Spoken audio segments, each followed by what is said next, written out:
معنی و مفہوم کو، اس کے پہلوؤں کو جب آپ سمجھیں گے، وہ مرد ہو یا خواتین، تو میری اس بات کی اہمیت کو سمجھیں گے کہ میں نے ابھی بھی ہلکی بات کہی ہے، اس لیے کہ جناب محمد رسول اللہ صلی اللہ علیہ وسلم کے فرامین کی روشنی میں دیکھیے، حدیث کی کتابوں کو اٹھائیے، اکثر و بیشتر محدثین نے جو کتاب الفتن یا ابواب الفتن کے باب باندھے ہیں، اور اس ضمن میں قیامت تک رونما ہونے والے فتنوں کا تذکرہ کیا ہے۔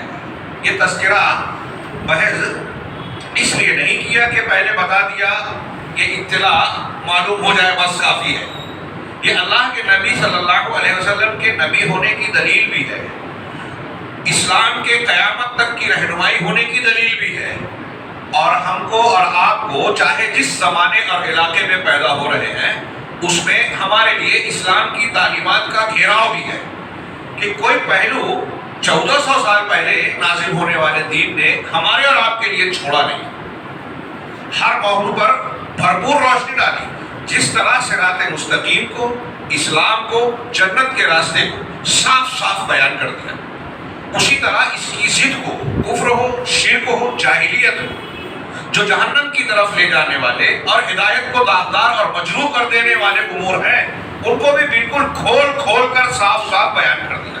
کوئی شخص یہ نہیں کہہ سکتا، چاہے جس سطح کا ہو، کہ میری سمجھ میں نہیں آیا، مجھے معلوم نہیں تھا۔ شریعت اسلامیہ نے پوری ذمہ داری نبھا دی۔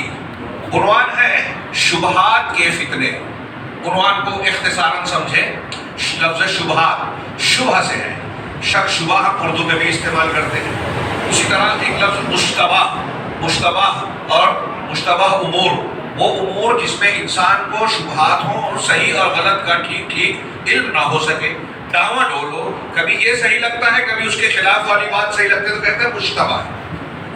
قرآن میں اللہ رب العالمین نے قرآن کے بارے میں کہا فیہ آیات محکمات ہن ام الکتاب وأخر متشابہات، کہ اس قرآن میں کچھ آیات محکمات ہیں کھلی کھلی، جن کا مقصود، مفہوم اور مراد بالکل واضح ہے، کلیئر ہے، صاف ہے، ان کے سمجھنے میں کوئی گنجائش نہیں ہے، اور یہی ام الکتاب ہے، کتاب کی اصل ہے، بنیاد ہے، اصل ہے کہ آپ کو جن احکامات میں صاف صاف حکم دیا گیا، جن آیتوں میں، نصوص میں، اس کو مانے، یہ کرو کرنا ہے، یہ نہ کرو بچنا ہے۔ اور دوسری وَأُخَرُ مُتَشَابِهَاتٌ، اور کچھ دوسری آیتیں ایسی ہیں جو متشابہات ہیں۔ متشابہ کسے کہتے ہیں؟ جس کے معنی اور مفہوم واضح نہ ہو۔ اب اس میں علمی اعتبار سے گہرائی میں جائیں تو دو باتیں ہیں، کچھ متشابہ جو عوام نہیں سمجھتے وہ علماء سمجھتے ہیں، کچھ متشابہ جو آگے بیان کیا گیا وَمَا يَعْلَمُ تَأْوِيلَهُ کہ آگے قرآن کی آیت میں ہے، تو انجام کیا ہوگا، اس کی حقیقت کیا ہے، وہ صرف اور صرف اللہ جانتا ہے، اہل علم بھی نہیں جانتے۔ جیسے قیامت کب واقع ہوگی، اللہ کے رسول نے بتایا، لیکن خود اللہ کے رسول صلی اللہ علیہ وسلم کو پتہ نہیں تھا کہ قیامت کے واقع ہونے کا ٹائم اور وقت کب ہے نا؟ تو اس چیز کو یہ تعویل بمانا انجام، جنت اور جہنم کی بہت سی چیزوں کو بتایا گیا، لیکن کہا گیا کہ اس کے اندر ایسی چیزیں ہیں جس کو آنکھوں نے دیکھا نہیں، کانوں نے سنا نہیں، دل نے سوچا نہیں، تو ہے وہ چیزیں، کیسی ہے نہیں پتا، وہ اللہ جانتا ہے۔ تو اس معنی میں صرف اللہ کو علم ہے، اور بعض دقیق مسائل، باریک باتیں، گہری باتیں علماء اور اہل علم جانتے ہیں، الراسخون فی العلم۔ اللہ رب العالمین نے متشابہات کا ذکر کیا جس کا معنی واضح نہیں ہے، اس ضمن میں کہا فَأَمَّا الَّذِينَ فِي قُلُوبِهِمْ زَيْغٌ فَيَتَّبِعُونَ مَا تَشَابَهَ مِنْهُ ابْتِغَاءَ الْفِتْنَةِ وَابْتِغَاءَ تَأْوِيلِهِ،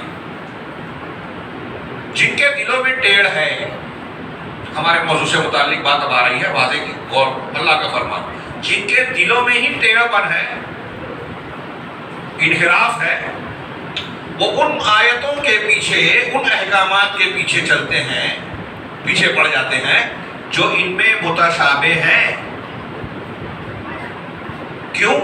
ابتغاء الفتنہ، فتنہ چاہتے ہوئے، مشابہ کے پیچھے پڑو گے تو فتنے میں پڑو گے، یہ قرآن کا اشارہ ہے۔ وابتغاء تاویلہ، اور اس کی تعویل کے چکر میں پڑ کے جو باتیں واضح نہیں ہیں اس کو اختیار کر رہے ہیں، جو واضح ہے اس کو چھوڑ رہے ہیں۔ موٹی سی مثال میں دوں کہ ہمارے مسلمانوں میں ہر کوئی یہ جانتا ہے کہ نفع نقصان کا مالک کون ہے؟ جی اللہ ہے نا، پھر تعویذ لٹکاتے ہیں، تعویذ لٹکاتے ہیں. کس لیے لٹکایا پوچھیے؟ کہا اس سے پہلے میں ڈرتا تھا، جب سے پہنا ہوں ڈر دور ہو گیا. مطلب تعویذ نے آپ کو بچا لیا. تو آپ یہ کیوں کہتے ہو کہ سب کرنے والا اللہ ہے، نفع نقصان اللہ کے ہاتھ میں ہے؟ آپ تو ایسا مانتے ہی نہیں. آپ دھاگے پر ایمان رکھتے ہو کہ یہ بھی مصیبت سے بچا لے گا، شیطان سے بچا لے گا. ابھی آپ سن رہے تھے کہ جس چیز کو شریعت نے سبب نہیں بنایا، سبب ماننا شرک اصغر ہے. اصل ماننا کہ اس کے اندر قوت و طاقت ہے اللہ والی، وہ شرک اکبر ہے. سبب بنایا، بھوک لگتی ہے کھانا کھاؤ، بھوک مٹ جاتی ہے، یہ سبب ہے. دوا علاج سبب ہے، شرعن یا قدرن اس کو پتا ہے کہ یہ سبب ہے، پتہ لگ گیا تو اس کو اختیار کرنے کی تعلیم ہے، لیکن اس شرط کے ساتھ کہ اس کو مؤثر نہ مانے. آگ جلاتی ہے بالکل صحیح ہے، آگ جلانے کا سبب اللہ نے بنایا اسے. اللہ حکم دے تو ابراہیم کی طرح ابراہیم علیہ السلام پر جیسے ٹھنڈی اور سلامتی والی بن گئی، بن جائے گی. اس کی تاثیر اللہ کے ہاتھ میں ہے، اللہ ہر چیز پر قادر ہے. تو اب ہمارے ہاں ہم یہ کہتے ہیں اللہ ہر چیز پر قادر ہے، اللہ رب العالمین دعا سنتا ہے، اللہ رب العالمین کو اس سے دعا مانگنی چاہیے. لیکن اب ایک عام آدمی کہتا ہے یہ کھلی چیزیں ہیں، کائنات کا ساری چیزوں کا مالک. کفار مکہ کہتے ہیں کہ آسمان زمین کو پیدا کرنے والا اللہ ہے، روزی دینے والا اللہ ہے، مالک اللہ ہے، مدبر اللہ ہے. یہ قرآن میں ہے. لیکن عبادت شرک کہاں کرتے تھے؟ متشابہ آ گیا. ٹھیک ویسے ہی ہمارے یہاں کچھ لوگ ایسے ہیں جو کہتے ہیں کہ ہم بزرگان دین کو، اصحاب قبور کو اللہ تھوڑی مانتے ہیں. اجمیر والے خواجہ صاحب ہوں، شیخ عبد القادر جیلانی ہوں، کلیئر شریف اور فنا شریف، یہ ان کی زبان میں شریف ہے. شریف وہی ہے جس کو اللہ نے اور رسول نے شریف کہا، مکہ شریف، مدینہ شریف، باقی کوئی شریف نہیں. تو اب یہ کہتے ہیں کہ ہم مانتے ہیں کہ اللہ ہے، اللہ ہے، رب ہے. یہ بزرگان دین جن کو ہم پکارتے ہیں حاجتوں میں، ان کو وسیلہ مانتے ہیں. قرآن میں ہے نا اللہ کے اولیاء ان پر نہ خوف ہوتا ہے نہ خوف. تو دیکھو قرآن نے اولیاء کہا ہے اللہ کے اولیاء ہیں، لیکن قرآن نے کہا اللہ کہتا ہے کہ مجھ سے مانگو میں دوں گا، جو شرک کرے گا اس کو کبھی معاف نہیں کروں گا. یہ واضح ہے، کلیئر ہے. اب اللہ کا ولی کوئی ہے اور وہ اللہ کا ولی ہونے کی حیثیت سے اللہ کی صفات میں شریک ہو گیا، یہ کہاں ہے؟ واضح ہے کیا؟ یہ کھینچتان کے متشابہات کو کہ معنی کو غلط مفہوم پہنا کر یہ ثابت کرنے کی کوشش کی جاتی ہے. وسیلہ بازی اور اللہ اور رسول کے درمیان سفارش کے عقیدے کے ساتھ کسی بزرگ کو، مردے کو، اولیاء کو پکارنا، اس کو قرآن حدیث سے جوڑنے کی کوشش کو کے رد میں ہی شیخ محمد عبد الوہاب رحمہ اللہ کی کتاب پڑھے کشف الشبہات، اس سلسلے کے شبہات کا کتنا بہترین جواب دیا ہے. یعنی یہ بزرگان دین ہماری سنے گے، بنائیں گے. ہم گنہگار ہیں، ہماری اللہ ڈائریکٹ نہیں سنے گا تو ہم ان کو واسطہ وسیلہ بنا کے ان کو بیچ میں ڈالیں تو اللہ سنے گا. یہ غلط فہمی، یہ شبہ ایسا شبہ ہے جس کی وجہ سے بندے شرک میں پڑ جاتے ہیں. محکم اور واضح آیتوں کو چھوڑ دیا کہ ساری چیزیں اللہ کے اختیار میں ہے، مانگنا ہے تو اس سے مانگو. کائنات میں، آسمان اور زمین میں جن کو اللہ کے سوا پوجا جاتا ہے وہ ایک ذرے کے، کھجور کی گٹلی کے چھلکے کے بھی مالک نہیں ہے. یہ کلیئر ہے، اس کو نہیں مان رہے. جو کلیئر نہیں ہے اس کو کھینچتان کے ثابت کر کے کہہ رہے ہیں کہ یہ بھی اللہ کی طرح دے سکتے ہیں. جب بحث کرو تو کہتے ہیں کہ ہم ان کو اللہ نہیں مانتے، لیکن جب واقعات بیان کرتے ہیں، کرنے آتے ہیں تو اللہ کی صفات میں شریک ڈائریکٹ ٹھہراتا ہے کہ شیخ عبد القادر جیلانی اور فلاں تو ایسے ہیں جو مردے کو زندہ کر دیتے تھے. لوح محفوظ میں لکھی ہوئی تقدیر میں کسی کی موت لکھی ہے اور اس کو مٹا کے جو زندگی لکھ دیا. ایک عورت روتے ہوئے آئی، اس کے پاس تقدیر میں ایک بھی اولاد نہیں تھی. اللہ سے کہا کہ 2 بیٹے دے. اللہ نے کہا ایک بھی نہیں لکھا ہے، کہا 3 دے. ارے تم کہہ رہے ہو 3 میں تو ایک بھی نہیں، کہا 4 دے. 7 تک گیا اور بنوا کے چھوڑا. اِنَّا لِلَّهِ وَإِنَّا إِلَيْهِ رَاجِعُونَ. یہ لوگ اللہ رب العالمین کی توحید بے عزتی کرتے ہیں. وما قدر اللہ، ہر مشرک اللہ کی بے عزتی کرتا ہے کہ اللہ کی بجائے کسی اور کے در سے لے لے گا. جس کا مالک اللہ ہے وہ دے گا. میں اکثر مثال دیتا ہوں بچوں کو تقریروں میں بھی کہ ایک چیز میری ہے، یہ چشمہ میرا ہے، یہ قلم یا موبائل میرا ہے. آپ شیخ عبد الحکیم سے کہیں گے کہ ابو رضوان کی جیب میں جو ہے مولانا آپ دے دیجیے ہمیں. سمپل لاجک ہے. دنیا کا کوئی بیوقوف سے بیوقوف آدمی یہ کہے گا کیا کرے گا، مانے گا؟ کتنی کلیئر بات ہے نا کہ میری چیز آپ دوسرے سے نہیں مانگو گے. اللہ بار بار قرآن میں مختلف انداز اور پیرایوں میں یہ کہہ رہا ہے کہ لہو ما فی السماوات و ما فی الارض، آسمان زمین میں جو ہے اس کا مالک اللہ ہے. لہو ملک السماوات والارض، جن کو پکارتے ہو ایک ذرے کے بھی مالک نہیں ہے. وہ مالک نہیں ہے، اللہ مالک ہے. تو جو مالک ہے اس کو چھوڑ کر دوسرے کیسے مان سکتے ہیں؟ کتنی کلیئر بات ہے. یہ محکم ہے، لیکن لوگ متشابہ کے پیچھے پڑ کر شرک میں پڑ جاتے ہیں، کفریات کا شکار ہو جاتے ہیں. یہ میں نے ایک مثال دی. جتنی گمراہیاں ہیں دین کے نام پہ وہ دراصل متشابہات کی پیروی کا نتیجہ ہی ہے. غلط مفہوم، غلط تعویل اور غلط چیزوں کو اختیار کرنا، صحیح چیز کو، واضح کو چھوڑ دینا. یہ میں نے قرآن میں متشابہ یا مشابہ کا یا شبہات کی ایک مثال دینے کی کوشش کی. ایک حدیث ہے بہت مشہور بخاری مسلم کی، امہات الاحادیث میں سے ام الاحادیث کہلاتی ہے. اس میں دین کی بنیادوں میں سے ایک بنیاد سمٹی ہوئی ہے، ایک بہت بڑا اصول. حضرت نعمان رضی اللہ تعالیٰ عنہ کی روایت، اللہ کے رسول صلی اللہ علیہ وسلم نے فرمایا کہ ان الحلال بین و ان الحرام بین وبینہما مشتبہات. کہ حلال بالکل واضح ہے، الفاظ میں کہیں کہیں حدیثوں میں تھوڑا تھوڑا فرق ہے، قریب قریب یہی ہے. حلال واضح ہے، کلیئر، صاف. حرام بالکل واضح ہے. ان دونوں کے درمیان کچھ امور ایسے ہیں جو مشتبہ ہیں. مشتبہ مشکوک، حلال ہے کہ حرام ہے، شک ہوتا ہے. مشکوک اور شبہات کا معنی سمجھ لیں. شبہ کسے کہتے ہیں؟ آج کل ہمارے بہت سے امور میں بحث چلتی ہے. زبردستی کا سوال لوگ پیدا کرتے ہیں اور پھر اس پر جو ہے اپنے ٹائم وقت کو ضائع کرتے ہیں. تو حلال واضح ہے، کلیئر. حرام واضح ہے، کلیئر. اس کے درمیان کچھ مشتبہ امور ہیں، مشکوک ہیں، ایسے چیز جس کو ہم شبہ کہہ سکتے ہیں. اللہ کے رسول صلی اللہ علیہ وسلم نے فرمایا فمن اتقى الشبهات فقد استبرأ لدينه وعرضه. نتیجہ بھی بتا دیا اس حدیث میں کہ شبہات سے بچنے کا کی اہمیت بتائی کہ جس شخص نے شبہات سے اپنے آپ کو بچا لیا، مشکوک چیزوں سے، مطلب یہ کہ حلال کو اختیار کر رہا ہے، حرام کو چھوڑ رہا ہے. اب جو چیزیں مشتبہ ہیں، مشکوک ہیں، سمجھ میں نہیں آ رہا ہے کہ یہ حلال ہے کہ حرام ہے، صحیح ہے کہ غلط ہے، اس کو صحیح بولنا چاہیے کہ اس کو صحیح بولنا چاہیے. اب جہاں ایسی بات آ گئی تو اس کو چھوڑ دیا کہ جہاں شک شبہ ہے ہم اس کے پیچھے ہی نہیں پڑتے. تو اللہ کے نبی صلی اللہ علیہ وسلم نے فرمایا کہ جو ایسا کرتا ہے اس نے اپنے دین کو اور اپنی عزت کو بچا لیا. دین اور عزت کو میرے بزرگوں، بھائیوں، نوجوانوں، خاص طور سے اپنے دین کو، اپنی عزت کو بچانا چاہتے ہو تو یہ نبی صلی اللہ علیہ وسلم کا ایک نسخہ یاد رکھیے. علماء جو صاف کھلی کھلی باتیں دلیلوں کے ساتھ بیان کرتے ہیں، جو آپ کے سمجھ میں آ رہے ہیں اس کو مان لیں. جس کے بارے میں کہہ رہے ہیں کہ یہ غلط ہے، یہ صحیح ہے، آپ کو اختلاف نظر آئے، اس کو چھوڑ دیجیے، علماء کے حوالے کر دیجیے. آپ کا دین بچ جائے گا حرام میں پڑھنے سے، غلط چیز، غلط عقیدے میں پڑھنے سے. آپ کی عزت بچ جائے گی، اس سلسلے میں آپ لوگوں کے کلام سے، لوگوں کی بے عزتی کرنے والے امور سے محفوظ رہیں گے. اللہ کے رسول صلی اللہ علیہ وسلم نے یہ باتیں بیان کرتے ہوئے مثال دی کہ کرائی یرعی حول الحما، جیسے چرواہا اپنے جانوروں کو میڑ کے کنارے چراتا ہے. کسی دوسرے کا کھیت ہے، میڑ کے پاس اگر چلا رہا ہے، اگر میڑ پہ چلا رہا ہے تو یوشک ان یقع فیہ، قریب ہے کہ وہ اس کھیتی میں چلا جائے گا جس سے روکنا ہے. تو یہ جو مشتبہات اور شبہات والی بات ہے، جو انسان کو شک و شبہ میں ڈالتی ہے، حق اور باطل، باطل اور حق میں فرق کرنے سے انسان کو جو ہے وہ نتیجے پر پہنچنے نہیں دیتی. تو ایسی چیزوں کو میڈ کہا گیا ہے کہ اگر آپ ایسی مشکوک چیزوں کو اختیار کرو گے تو حرام میں پڑ جاؤ گے. یہ بہت اہم اصول ہے شریعت کا. اگر میں صرف اسی پر گفتگو کروں تو آج کا وقت ختم ہو جائے گا.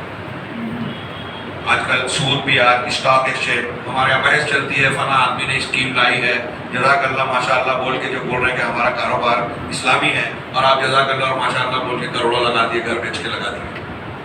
اب بعد میں پتہ چلا کہ اس جزاک اللہ ماشاء اللہ کی آڑ میں جو ہے آپ کو بے وقوف بنائے گا. یہ تو مال ہے، مال پھر سے کما لیں گے، لیکن اگر آپ کا عقیدہ چلا گیا، توحید چلی گئی. ایک شخص کو آ کے دعویٰ کرتا ہے میں علامہ ہوں، لیکن آج کے علماء بہت سارے حقائق چھپا رہے ہیں.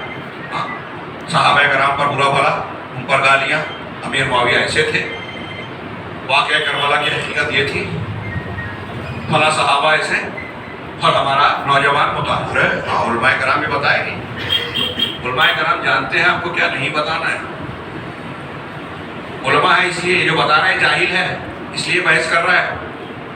واقعہ کربلا کی حقیقت کیا ہے؟ ابھی کسی مجلس میں مجھ سے سوال کیا ایک آدمی نے، تو میں پوچھا کہ اگر آپ کو فرض کرو کہ آپ کو اس کی حقیقت نہیں معلوم اور آپ مر گئے، کیا اللہ پوچھے گا کہ کربلا کے بارے میں معلومات کیوں نہیں لی؟ پوچھے گا اللہ تعالیٰ تاریخ کی اس کی کیا ہے، پتہ کیا کیا کربلا کے واقعے سے پہلے جو لوگ گزرے تھے؟ اور آپ واقعہ کربلا کی حقیقت بیان کر کے کیا کرنا چاہتے ہو؟ رافضیت اور یہودیت کے ایجنڈے پر عمل کرو۔ لکھ لو یہ میری بات، کوئی مانے نہ مانے، یہ رافضیت اور یہودیت کا ایجنڈا اصل کاموں سے ہٹا کے یزید کو آپ برا بولیں، یزید کو برا بولنا آپ مکلف ہیں، صحیح ہے غلط ابھی تھوڑی دیر کے لیے بحث جانے دیجیے۔ آپ آج کی تاریخ میں اگر ان کو برا ثابت بھی کر لیے، فرض کیجیے تو آپ نے کون سا تیر مارا؟ گوبر میں تیر مارنے والے کو بھی شاید کچھ مل جائے، یہ تو وہ بھی نہیں ہے۔ کون سا تیر مارا؟ میں نے ان سے سوال کیا پوچھنے والے سے کہ ایک بات بتائیے کہ اگر میں آپ یا کسی عالم کو آج کا کوئی جاہل علامہ، میں جاہل علامہ کہتا ہوں اس مرزا کو، علامہ لوگ سمجھتے ہیں اس لیے حقیقت میں وہ جاہل ہے، کیونکہ قرآن حدیث نہیں جانتا نا۔ اللہ کے رسول نے کسی ایک صحابی کو بھی برا بھلا کہنے سے منع کیا ہے، تو نبی اور نبی کے کھلے واضح محکم بات کو، قرآن کی محکم بات کو، جن سے اللہ راضی ہوا، وہ فتح مکہ سے پہلے مسلمان ہوئے، بعد میں سورہ حدید کے آئے تھے وَقُلَّ وَعَدَ اللَّهُ الْحُسْنَى، ہر ایک سے اللہ نے حسنہ کا وعدہ کیا۔ یہ جاہل کہتا ہے کہ فلاں الگ ہے اس سے، ان کے لیے قرآن کی آیت نہیں ہے، یہ حدیث نہیں ہے۔ اللہ کہہ رہے سب کے لیے ہے، قرآن کہہ رہا ہے، یہ کہہ رہے سب کے لیے نہیں ہے۔ کس کی بات مانو گے؟ جاہل کی یا رب العالمین کی؟ اور ہمارا نوجوان لائک کر رہا ہے اسے، کتنی حیرت کی بات ہے۔ یہ شبہات کے فطرے کا ایک چھوٹا سا نمونہ ہے۔ تو اب وہ کہہ رہا ہے، میں نے سوال کیا کہ ایک بات بتائیے کہ آپ آج یزید کو برا کہہ رہے ہو، اگر ایک عالم نے، میں نے، فلاں نے اگر برا نہیں کہا تو آپ اس پر تو الزام لگا رہے ہو۔ ارے انہوں نے تو بولتے نہیں، یہ چھپا رہے ہیں۔ میرا سوال ہے کہ حضرت عبداللہ ابن عباس نے یزید کے ہاتھ پر بیعت کی تھی کہ نہیں کی تھی؟ کی تھی کہ نہیں؟ حضرت ابن عباس ترجمان قرآن، رسول اللہ صلی اللہ علیہ وسلم کے چچا زاد بھائی، حضرت عباس کے بیٹے، حبر الامہ، حضرت حسین وغیرہ کے بھائی ہی ہوئے نا۔ یزید پر کے ہاتھ پہ بیعت کی تھی کہ نہیں کی تھی؟ حضرت ابن عباس نے کی تھی، حضرت ابن عمر نے کی تھی، عمر بن خطاب کے بیٹے، حضرت ابو سعید خدری نے کی تھی، محمد بن حنفیہ جو حضرت علی کی دوسری بیوی سے حضرت علی کے بیٹے حضرت حسن حسین کے بھائی تھے، انہوں نے بیعت کی تھی، یزید کے گھر جا کے مہمان بن کے ٹھہرے تھے۔ واقعہ کربلا کے بعد یزید کا حضرت حسن کا، حسین کا پورا گھرانہ جو ہے مہینے بھر جا کے ٹھہرا تھا۔ اس واقعے کے بعد دونوں خاندانوں میں علماء محققین نے لکھا 18 شادیاں بھی دونوں میں۔ تو آپ حضرت ابن عباس رضی اللہ عنہ سے زیادہ 1400 سال کے بعد آپ ان سے زیادہ علم والے ہو گئے۔ وہ بے وقوف تھے یا بزدل تھے؟ نعوذ باللہ نعوذ باللہ۔ آپ بہت عقل مند ہیں، بہادر ہیں۔ حضرت ابن عباس ان کے ہاتھ پہ بیعت کر رہے ہیں، صحابہ بیعت کر رہے ہیں۔ اب اگر آپ اس کو برا کہہ رہے ہیں تو آپ ان صحابہ کو برا کہہ رہے ہیں، بزدل کہہ رہے ہیں۔ علماء کی بات چھوڑیے ابھی، بات کی ہماری کیا حیثیت؟ پھر ان صحابہ کرام نے جن کے ساتھ کیا، جن کے ساتھ رہے، امیر معاویہ رضی اللہ عنہ کو مقرر کیا، حضرت عمر کے بعد حضرت عثمان نے باقی رکھا، یہ سارے اس لڑی میں مجروح بنتے چلے جاتے ہیں۔ اور یہ رافضیت کا ایجنڈا ہے، یہ جاہلوں کو سمجھ میں نہیں آتا۔ اور اگر آپ نے صحابہ کرام کو مجروح کر دیا تو دین آپ کا بچا ہی نہیں، محفوظ ہی نہیں ہے۔ قرآن کے راوی صحابہ کرام، حدیث کے راوی صحابہ کرام، اسلام کے پہلے معلم رسول اللہ صلی اللہ علیہ وسلم کے بعد صحابہ کرام۔ امام نسائی سے کسی نے امیر معاویہ کے بارے میں پوچھا تو کہا کہ اسلام وہ ہماری عمارت ہے، تحفظ قلعہ ہے، اور اس صحابہ کرام اس کی دیوار اور دروازے ہیں۔ امیر معاویہ اس کا ایک دروازہ ہے، کسی نے اگر امیر معاویہ کے دروازے کو توڑنے کی کوشش کی تو پوری اسلام کی عمارت کو نشانہ بنا رہا ہے۔ صحابہ کرام کو اگر کوئی شخص مجروح کرتا تھا، یہ بات پھیل گئی تھوڑی سی، اس لیے کہ آج کل مجھے جو معلوم پڑتا ہے، کلپس آتی ہے، بہت میں تعجب کرتا ہوں، اور یہ تعجب کے ساتھ ساتھ اس عنوان کی اہمیت کو بتاتا ہے جو میں نے کہا کہ کان پکڑ کے ہمارے بچوں، نوجوانوں کو، نئی نسل کو یہ ٹاپک سکھانا چاہیے کہ شبہات کے فتنے کتنے خطرناک ہیں۔ آگے ہم بحث کریں گے، یہ ہمیں چھوڑتا ہوں جو بیچ میں مثال آ گئی کہ ایک طرف یہاں پہ متشابہ اور محکم کو دیکھیے کہ ایک طرف قرآن کہہ رہا ہے کہ اللہ ان سے راضی ہوا، ایک طرف قرآن کہہ رہا ہے کہ فتح مکہ سے پہلے یا فتح مکہ کے بعد، ہاں جن لوگوں نے ایمان لایا، اللہ کے راستے میں خرچ کیا، سب کے لیے حسنہ ہے۔ یہ الگ بات ہے کہ وہ جو پہلے والے ہیں ان کا درجہ اونچا ہے سابقون الاولون کا، تو یہ بہت واضح ہے کہ نہیں ہے؟ اللہ ان سے راضی ہوا. فَإِنْ آمَنُوا بِمِثْلِ مَا آمَنْتُمْ بِهِ فَقَدِ اهْتَدَوْا. اگر کوئی شخص اگر وہ تم ایسے ہی مان لیا ہو جیسے صحابہ لائے تھے تو ہدایت والے ہو. اس کا مطلب قرآن کہہ رہا ہے کہ صحابہ ہدایت پر ہیں. ہم کہہ رہے ہیں نہیں، اس میں سے کچھ لوگ نہیں ہیں. اللہ کی بات غلط ہے. اللہ کو نہیں معلوم تھا کہ بعد میں جمل صفین کے واقعات ہوں گے، نہیں معلوم تھا، پھر بھی کہہ دیا نا. اللہ ان سے راضی ہوا. اللہ جانتا تھا صحابہ کرام کے تعلق سے. یہ جیسا کہ ہمارے یہاں وہ ڈاکٹر اسرار کہتے ہیں، مولانا مودودی صاحب کہتے ہیں، جماعت اسلامی والے کہتے ہیں، مرزا انجینئر کہتا ہے کہ وہ تاریخی شخصیات ہیں، تنقید سے بالا تر نہیں. ایسا نہیں ہے، یہ لکھ لیجئے.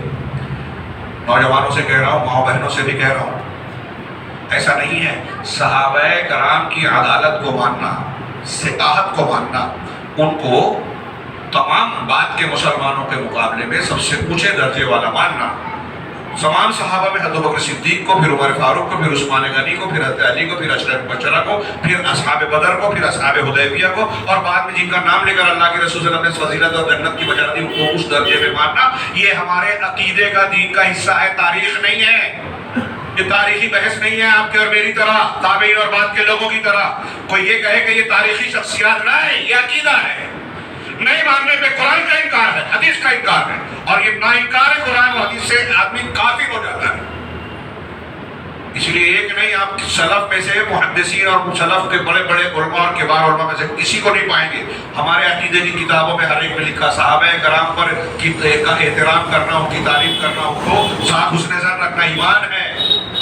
ایمان ہے، نیکی ہے اور رحمت کا ذریعہ ہے. ان کے ساتھ ان کی مخالفت کرنا کفر ہے، نفاق ہے، گمراہی ہے، فسوق ہے.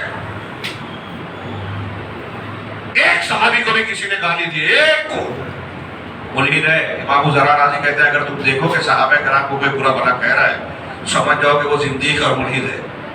قرآن ہمارے نزدیک حق ہے، حدیث حق ہے، اور یہ قرآن حدیث کے علاوہ یہی روات یہی صحابہ ہیں. جو شخص صحابہ کو نشانہ بناتا ہے وہ ہمارے دین کو نشانہ بناتا ہے. دھیان رکھیے. تو یہ محکم میں ہی کہہ رہا تھا کہ یہ محکم چیزیں جو قرآن و حدیث میں موجود ہے اس کو چھوڑ کے تاریخ کے مشتبہ واقعات کو، اگر بالفرض صحابہ کرام سے غلطی ہوئی ہے تو اس کی 3-4 شکلیں ہمارے عقیدے کی کتاب میں پڑھیے کہ آیات و روایتیں صحیح نہیں ہیں. اگر روایتیں صحیح ہیں تو صحابہ کرام کی غلطی اجتہادی غلطیاں ہیں اور اجتہاد پر بھی گناہ نہیں ملتا. تو تیسرا یہ کہ اگر واقعی میں غلطی اور لغزش ہوئی ہے، گناہ سرزد ہوا ہے، تو اللہ کا قانون ہے کہ نیکیاں برائیوں کو صاف کر دیتی ہیں، توبہ استغفار سے صاف ہو جاتا ہے. اللہ کے رسول نے معیز اسلمی غامدیہ کے واقعات کے سلسلے میں بیان کیا کہ ان لوگوں نے ایسی توبہ کی کہ اگر مدینہ کے 70 گنہگار لوگوں میں ان کی توبہ تقسیم کر دی جائے تو سب کی بخشش ہو جائے گی. اب اگر کوئی کہے کہ انہوں نے زنا کیا تھا تو ہم ان کو برا بولے؟ یہ اللہ کے رسول صلی اللہ علیہ وسلم فرما رہے ہیں کہ ان کی توبہ قبول ہو گئی تو ان کی نیکیاں ان کی توبہ سے معاف، ان کی برائیاں غلطیاں اگر ہوئی ہیں تو ان کی توبہ سے ختم. وہ توبہ کرنے والے تھے، پلس ان کی نیکیوں سے ختم. انہوں نے جو نیکیاں کی، ان کی نیکیوں کے بارے میں اہل علم نے کہا کہ ان کی برائیاں، ان سے جو غلطیاں ہوئی ہے وہ قطرے ہیں اور ان کی جو نیکیاں ہیں وہ سمندر ہے. تو آپ قطرے کو ڈھونڈ رہے ہو متشابہ کے ذریعے سے، تاریخ کے ذریعے سے. چلیے حدیث میں بھی اگر ہو تو انہوں نے غلطیاں قبول کی، معافی مانگی، اللہ رسول سے جو ہے سامنے اپنے آپ کو پیش کیا کہ مجھ پر سزا کا نفاذ کیا جائے. تو یہ واضح محکم چیزیں ہیں نا. اس کے مقابلے میں لوگ متشابہات کو لا کے پبلک کو جو ہے اس میں الجھاتے ہیں، عوام کو الجھاتے ہیں. اور اس الجھانے کا صرف یہی مقصد نہیں ہے. اس الجھاؤ کے ذریعے سے دین کو مشکوک بنانا، علماء کو بدنام کرنا، علماء کرام سے مشکوک بنانے کے بعد آپ کو اور آپ کے نوجوانوں کو علم سے دور کرنا. اور جو علم سے، علماء سے دور ہوتا ہے وہ علم سے دور ہوتا ہے، اور جو علم سے دور ہوتا ہے وہ فتنوں کا دروازہ کھولتا ہے. میرا یہ جملہ یاد رکھیے، یہ میں قرآن و حدیث کی روشنی میں کہہ رہا ہوں. جو علم سے دور ہوگا، اللہ کے رسول نے قیامت کی نشانیوں میں بعض روایتوں کا پہلے کہ علم اٹھا لیا جائے گا، جہالت عام ہو جائے گی. یہاں علم سے مراد علم شرعی ہے، قرآن و حدیث کا. دنیا کے علم میں تو بہت ترقی کر لی، پہلے ایسی نہیں تھی. لوگ دیکھتے ہیں ایسے معاملات ہو رہے ہیں آج. تو یہاں علم سے مراد دین کا علم ہے. علم اٹھا لیا جائے گا. علم کیسے اٹھایا جائے گا؟ دوسری حدیث ہے بخاری مسلم کی، علماء کو اٹھا کر علم اٹھایا جائے گا. جہالت عام ہو جائے گی، لوگوں سے فتویٰ پوچھا جائے گا تو وہ بغیر دلیل کے بغیر علم کے جواب دیں گے، خود بھی گمراہ ہوں گے، دوسروں کو بھی گمراہ کریں گے. اس کو لائٹ مت لیجیے. آپ نے 50 بار حدیث سنی ہے، لیکن ہمارے اس عنوان کے تحت میں آج اس کو سنجیدگی سے، اس کی نزاکت کے ساتھ غور کیجیے کہ آج ہمارے چاروں طرف ایسے جوہال موجود ہیں جن کو لوگ مرجع سمجھتے ہیں دین کے معاملے میں، اور علماء کو برا بھلا کہتے ہیں. علماء سے کٹنے کی تعلیم دیتے ہیں، علماء کی ضرورت نہیں ہے یہ کہتے ہیں. یہ سبق پڑھایا جاتا ہے. یہود و نصارہ کا آپ یہ بات اچھی طرح جان لیجئے، یہود و نصارہ کے اسلام کے خلاف عمل کرنے کے منصوبے اور ایجنڈے میں یہ شامل ہے کہ جو حقیقی علماء ہیں ان سے مسلمان عوام کو، نوجوانوں کو دور کیا جائے، بدگمان کیا جائے، ان سے اور ان کے درمیان دوریاں پیدا کی جائے. اس لیے ایک عام آدمی کی آپ غیبت، چغلی اور مخالفت کرتے ہیں تو الگ بات ہے، کسی عالم کی کرتے ہیں تو یہ چھوٹا گناہ نہیں ہے. امام حاکم کہتے تھے کہ علماء کے گوشت تو مسموم ہے. کسی کی غیبت کر رہے ہیں آپ مسلمان کی تو مردہ بھائی کا گوشت کھا رہے ہیں، اور عالم کی کر رہے ہیں تو وہ مردہ بھائی کا گوشت مزید زہریلا ہے. ہم عالم کی برائی اور بدنامی کر کے دین کی برائی اور بدنامی کرتے ہیں، کیونکہ کچھ لوگ اگر ان سے استفادہ کر سکتے ہیں، جب اس سے بدگمان ہو جائیں گے تو اس سے استفادہ نہیں کریں گے. دنیا میں ہمارے سماج اور معاشرے میں فرشتے نہیں بستے، انسان ہیں. غلطیاں ہوگی، خامیاں رہے گی. خامیوں کی اپنی قدر ہے. کہاں کس خامی کے بارے میں آپ کا رد عمل کیا ہونا چاہیے شریعت کی روشنی میں ہی یہ بھی دیکھیے. آپ کے اندر غلطی ہے، میں آپ کی بات آپ کے جاننے کے بعد آپ کو بولنے کی بجائے سماج اور معاشرے میں سوشل میڈیا پہ جا لوں، جو آج کل بہت لوگوں کا عام مسئلہ، اس کو چھوٹی بات سمجھتے ہیں، عام مسئلہ بن گیا کہ مجھے اگر میری غلطی کسی کو پتہ چلے تو مجھ کو نہیں، جس کو صاحب معاملہ اس کی اصلاح نہیں کر رہے ہیں، پبلک میں بانٹ رہے ہیں. بات تھوڑی پھیل رہی ہے، موضوع بہت اہم ہے. شبہات کا معنی یہ ہے جس سے آدمی شک شبہ میں پڑ جائے. اشتباہ، مشتبہ امور، یہ صحیح ہے یا یہ صحیح ہے، آدمی کو شک ہو جائے. اب ایک آدمی شبہات کے فتنے میں پڑھ کر کسی غلط کو صحیح مان لے ہوئے تو یہ اصل فتنہ ہو گیا. فتنہ، لفظ فتنہ آپ بار بار اردو میں بھی سنتے ہیں، قرآن مجید میں بھی اس لفظ کا الگ الگ سیاق و سباق میں استعمال کیا. اہل علم نے کم و بیش اس کے بتایا کہ قرآن میں یہ قریباً 10 معنی میں استعمال ہوا ہے. کہیں معذرت اور حجت کے معنی میں ہے فتنہ، کہیں اللہ کے عذاب کے معنی میں ہے، کہیں گمراہی کے معنی میں ہے فتنہ، اور کہیں اور بھی اس کے کئی معنی ہیں. حجت و دلیل کے، حجت معذرت قیامت کے دن جو مشرکین پیش کریں گے ان کو فتنہ کہا ہے قرآن نے.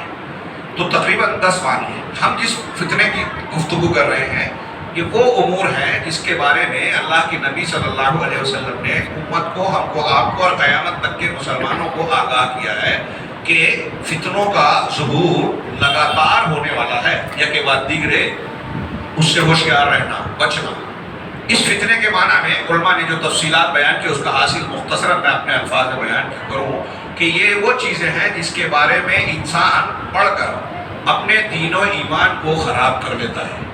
فتنہ وہ چیز ہے جو انسان کو ایمان سے روکتی ہے، ایمان کے تقاضوں کو پورا کرنے سے روکتی ہے، اللہ کے رسول صلی اللہ علیہ وسلم کی اتباع کرنے سے روکتی ہے، نیکیوں کی طرف جانے سے روکتی ہے، یعنی شریعت کے تقاضوں پر اور اس کے ایمان و عقیدے پر عمل کرنے سے روکتی ہے. وہ عقیدہ ہو یا عمل، دنیا کی باتیں ہوں یا عقیدے اور ایمان کی باتیں ہوں، ان تمام امور میں وہ آدمی کو حق سے ہٹا کر باطل کی طرف لے جانے والی ہو. کیونکہ جب ہم شبہات کے فتنے کہہ رہے ہیں تو وہ چیز انسان کو شک میں ڈالتی ہے کہ یہ صحیح ہے یا یہ صحیح ہے. اللہ کے نبی صلی اللہ علیہ وسلم کی ایک دو روایت کی طرف اشارہ کروں.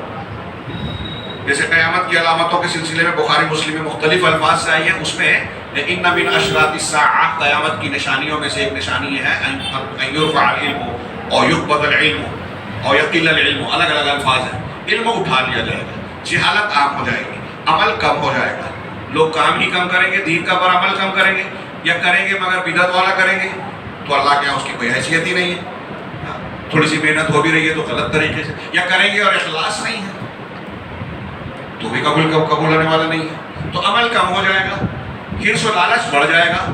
یہاں محل استشہاد اس حدیث میں جو بعض روایتوں میں الفاظ ہے وَتَظْهَرُ الْفِتَنُ، قتل بھی بڑھ جائے گا، زنا بھی عام ہو جائے گا. ان حدیثوں میں ہے اس میں ایک جملہ ہے وَتَظْهَرُ الْفِتَنُ، فتنے عام ہو جائیں گے، پھیل جائیں گے، بکثرت آئیں گے، بہت ہوں گے. اور فتنے پہلے بھی ہوتے تھے، لیکن ایک زمانہ یوں آئے گا کہ لوگ چھپائیں گے بھی نہیں. دیکھیے کل تک کچھ ایسے گناہ تھے لوگ چھپا کے کرتے تھے اور چھپائے رکھتے تھے. آج سارے بازار کرتے ہیں، دن دہاڑے کرتے ہیں اور اعلان کرتے ہیں بغیر کسی شرم و حیا کے. وہاں جو پہلے برائیاں تھی آج آرٹ بن گیا ہے. کپڑے اتارنا پہلے شرم کی بات تھی، آج آرٹ کی بات ہو گئی. اس کو پیسے ملتے ہیں، شہرت ملتی ہے، اسٹیج ملتا ہے، کیمرے متوجہ ہو جاتے ہیں. اگر وہ فن کے نام پر ہو، کہیں کہیں الگ الگ ناموں سے، خیر وہ ایک الگ بحث ہے.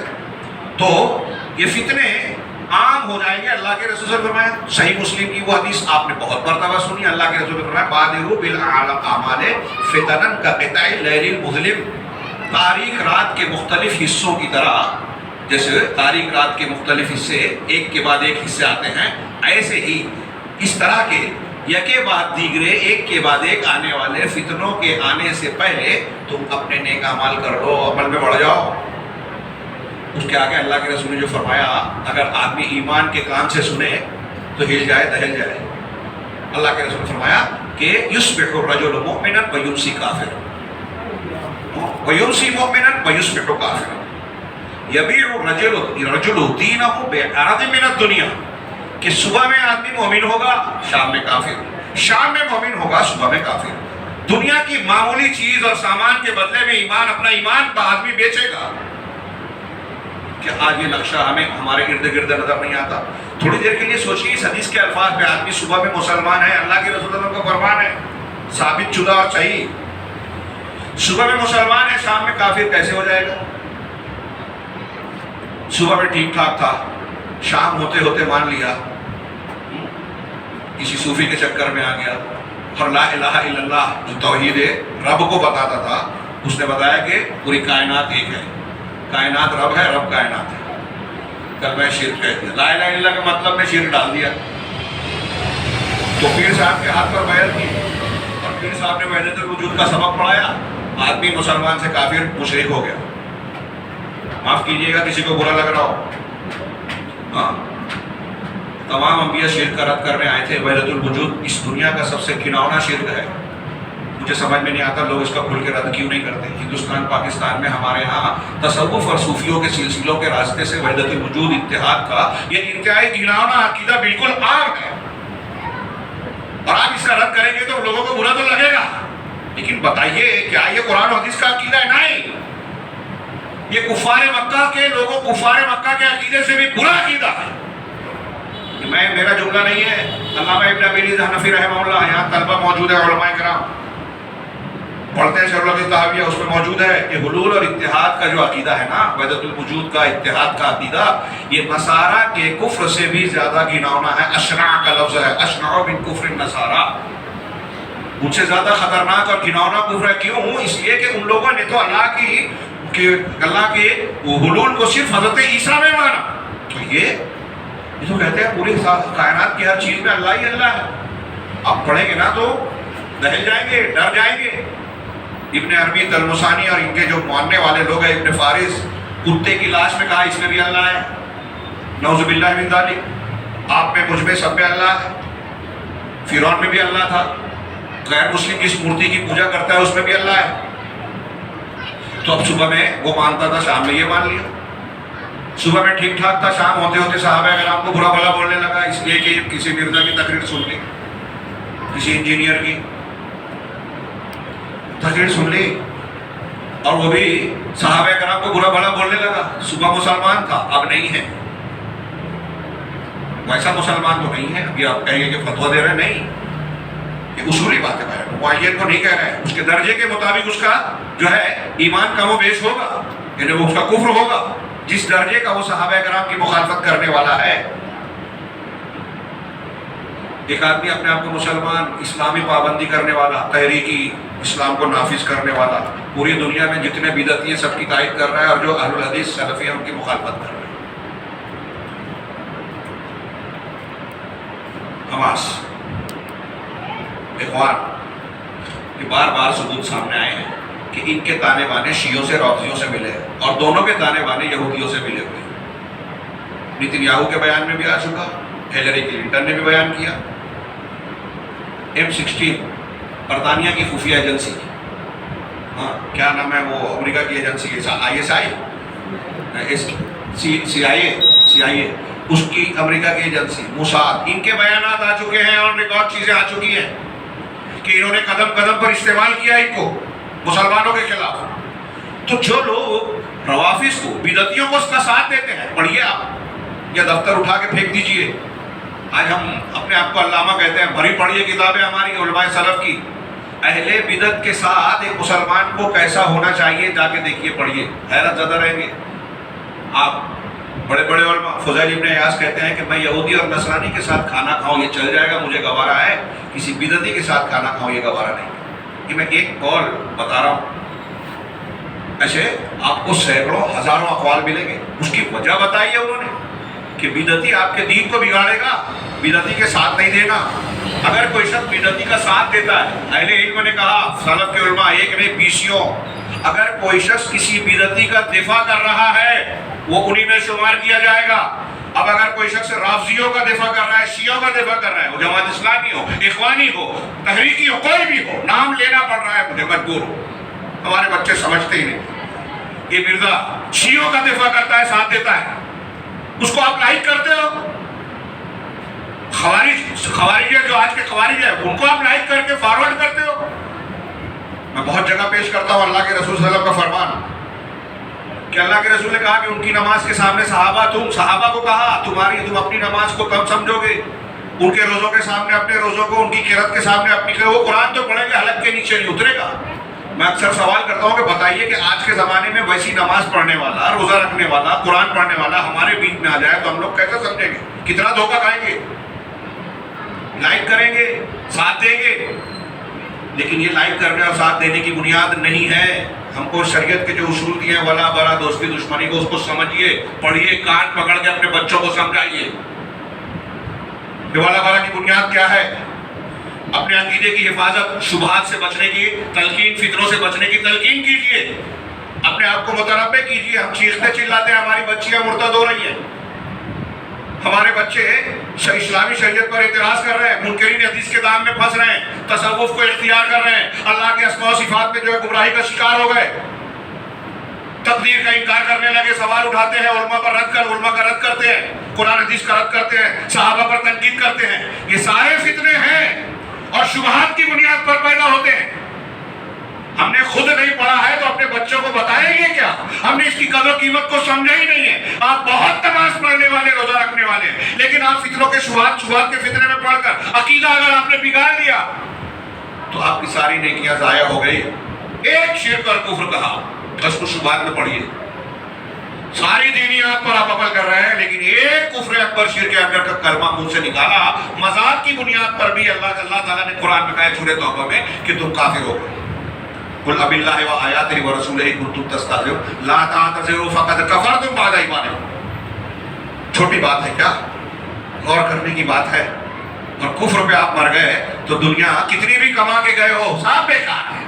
ہمیشہ کی زندگی اس کی سب سے زیادہ فکر کرنا ہے۔ مومن بندے کو سمجھانے کی ضرورت نہیں، بار بار ہم پڑھتے ہیں، جانتے ہیں۔ تو اللہ کے رسول صلی اللہ علیہ وسلم نے پہلے ہی یہ تلقین کی ہے، وَتَظْهَرُ الْفِتَنُ، فتنے آئیں گے، صبح مسلمان شام کو کافر، شام کو مسلمان صبح کو کافر، آدمی اپنے دین کو دنیا کی معمولی قیمت کے بدلے بیچے گا۔ وہ دن لد گئے جب وقت کا بادشاہ صحابی رسول کو کہتا ہے میری آدھی حکومت لے لے، میرا دین قبول کر لے، اسلام چھوڑ دے، ان کا آدھی نہیں پوری بھی دے دے، ایک بار برابر پیچھے نہیں ہٹو۔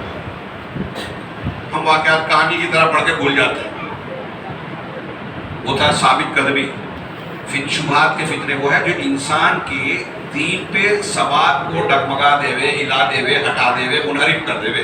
اور آج ہمارے گھروں میں، بیڈ روم میں ہماری بچیوں تک ایسے شبہات، ایسے فتنے پہنچے ہوئے ہیں۔ فتنوں کی دو قسم ہیں، آپ پڑھتے ہیں۔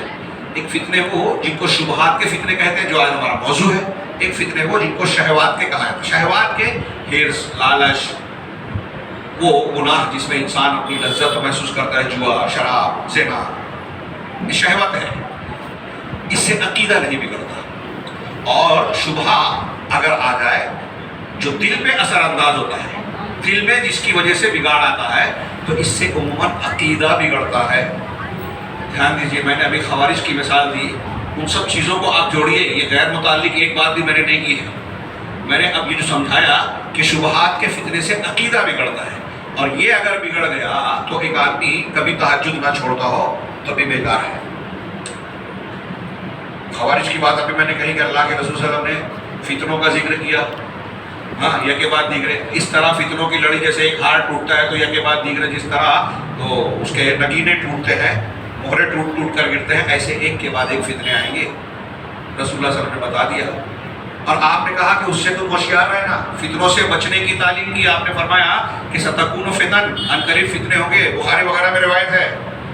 اس میں وہ شخص جو بیٹھا ہوا ہے وہ کھڑے ہوئے سے بہتر ہے، القائد فیہا خیر من القائم، جو کھڑا ہے وہ چلنے والے سے بہتر ہے، جو چلنے والا ہے وہ دوڑنے والے سے بہتر ہے، جو اس کی طرف جھانک کر دیکھے گا اس میں پڑ جائے گا۔ اللہ کے رسول اللہ کی حدیثیں ہیں، بلا وجہ کی نہیں ہے، غور کیجئے۔ اس کا مطلب یہ کہ جب فتنے آئیں گے نا تو ان فتنوں کے زمانے میں جو جتنی دوڑ دھوپ کرنے والا ہوگا اتنا فتنے میں پریشان ہوگا، جو جتنا اپنے آپ کو بچائے گا اتنا اس کو تحفظ اور حفاظت ملے گی۔ آپ غور کیجئے، اللہ کے نبی صلی اللہ علیہ وسلم نے یہ کیا کہا کہ وہ محفوظ رہے گا۔ اس سلسلے میں نبی کریم صلی اللہ علیہ وسلم کے فرامین میں سے کچھ حدیثیں ہیں کہ بعض علماء نے کہا کہ دیکھیے اللہ کے رسول صلی اللہ علیہ وسلم نے کہا ہے کہ آدمی کو فتنے کی جموں سے بھی بچنا ہے۔ ایک روایت ہے جس کو علامہ البانی نے حسن درجے کی کہا ہے کہ من سمع بالدجال فلینأ عنہ فواللہ ان الرجل لا یأتیہ وهو یحسب انہ مؤمن فیتبعہ مما یبعث بہ من الشبہات۔ یہ ابو داؤد رحمت کی روایت ہے، حسن کہی ہے، اس کے کئی الفاظ اور کئی سند ہیں، اسناد جید عام طور سے محدثین نے کہا کہ جو شخص دجال کے بارے میں سنے تو اس سے دوری بنائے رکھے، اس سے دور رہے، پتہ چلے یہ دجال ہے اس سے دور رہے۔ آج کل ہمارے یہاں اس کو سننے کی کوشش کرتے ہیں کہ لوگ بے وقوف ہے، دعا ہے، میں تھوڑی کہوں گا، یہ آج کا مزاج ہے ہمارے یہاں۔ اللہ اور رسول، یہی اللہ کے رسول کی پہلی مخالفت کی۔ آپ کو پتہ ہے نا یہ بدعتی ہے، عام علماء کہہ رہے ہیں، اہل حق کہہ رہے ہیں کہ یہ اس سے دور رہو، تو فلینأ عنہ فواللہ، اللہ کی قسم، اللہ کے رسول نے قسم کھا کر کہی، اس کا مطلب بات کتنی اہم ہے۔ اللہ کی قسم، ان الرجل لا یأتیہ، ایک آدمی اس کے پاس آئے گا، وہو یحسب انہ مؤمن، اور ایسا سمجھتا ہوگا کہ وہ مسلمان ہے، ایسا سمجھتا ہوگا کہ وہ مسلمان ہے، فیتبعہ، اور بما یبعث بہ من الشبہات، تو اس چیز کی اتباع کرنے لگے گا جو شبہات وہ پھیلا رہا ہے۔ دجال، فتنے شبہات کا پھیلانا دجال کا کام ہے۔ ایک آدمی اگر اس سے قریب ہوگا، اس کی تقریریں سنے گا، اس کی کلپ فارورڈ کرے گا، اس کو لائک کرے گا، تو اس سے متاثر ہو گیا، اپنے آپ کو مسلمان سمجھ رہا ہے، رسول اللہ صلی اللہ علیہ وسلم فرما رہے ہیں۔ غور کرنے کی بات ہے، یہ شبہات کے فتنے۔ ایک آدمی سے شہوات کی بنیاد پہ کچھ غلطی ہو جائے، چوری کر لیتا ہے، کسی کی غیبت چغلی کر لیتا ہے، گناہ کبیرہ ہے، یہ بھی سنگین گناہ ہے، لیکن اسلام سے باہر نہیں ہوتا۔ دھیان دیجیے، شبہات کے فتنے میں پڑھ کر آدمی جب شرک، بدعت، کفر کے عمل میں، عقیدے کی خرابی میں پڑتا ہے تو اسلام سے باہر ہو جاتا ہے۔ میں نے ابھی کئی مرتبہ ذکر کیا علامہ ابن تیمیہ رحمہ اللہ کا مناظرہ، جس میں انہوں نے بعض ایسے لوگ جو بدعتی تھے، اہل بدعت تھے، انہوں نے کچھ لوگوں پر محنت کی، وہ لٹیرے ڈاکو تھے، ان کو توبہ کرا کے مسجد میں لے آیا، نماز روزے کے ساتھ کچھ امور پہ عمل کرا رہے ہیں، بدعت کے طریقے پہ تھے۔ علامہ ابن تیمیہ نے کہا کہ آپ نے ان سے توبہ کرائی، تو اب وہ کیا کر رہے ہیں؟ کہا یہ کر رہے ہیں۔ تو غور کیجیے، علامہ ابن تیمیہ نے ان سے کہا کہ وہ جب ڈکیتی مارتے تھے، ڈالتے تھے، لٹیرے تھے، اس وقت اچھے تھے بنسبت آج کے جب وہ مسجد میں آ کے بدعت کر رہے ہیں۔ اس ضمن میں ان کا ایک بڑا پیارا جملہ ہے کہ ایک آدمی کوئی گناہ کرتا ہے اس احساس کے ساتھ کہ میں گناہ کر رہا ہوں، وہ زیادہ بہتر ہے اس کے بدلے میں کہ ایک آدمی بدعت کر رہا ہے اس کو نیکی سمجھ رہا ہے۔ سمجھیے اس جملے کو، اچھے آج سمجھنے کو تیار نہیں ہے، دعوت کا کام کر رہے ہیں، فضائل پہ محنت کر رہے ہیں، اقامت دین اقامت دولہ کا نام لیتے ہیں، سمجھتے ہی نہیں ہیں۔ اقامت دولہ، اقامت حکومت، اقامت توحید ان کو معلوم نہیں۔ اقامت دین بغیر سنت کے اور بغیر بدعت کا رد کیے ہوئے سنت کو فروغ ہو ہی نہیں سکتا۔ آپ ایک طرف شرک کرو، بدعت کرو تو کتنے بھی فضیلت پر عمل کر لو، سب بیکار۔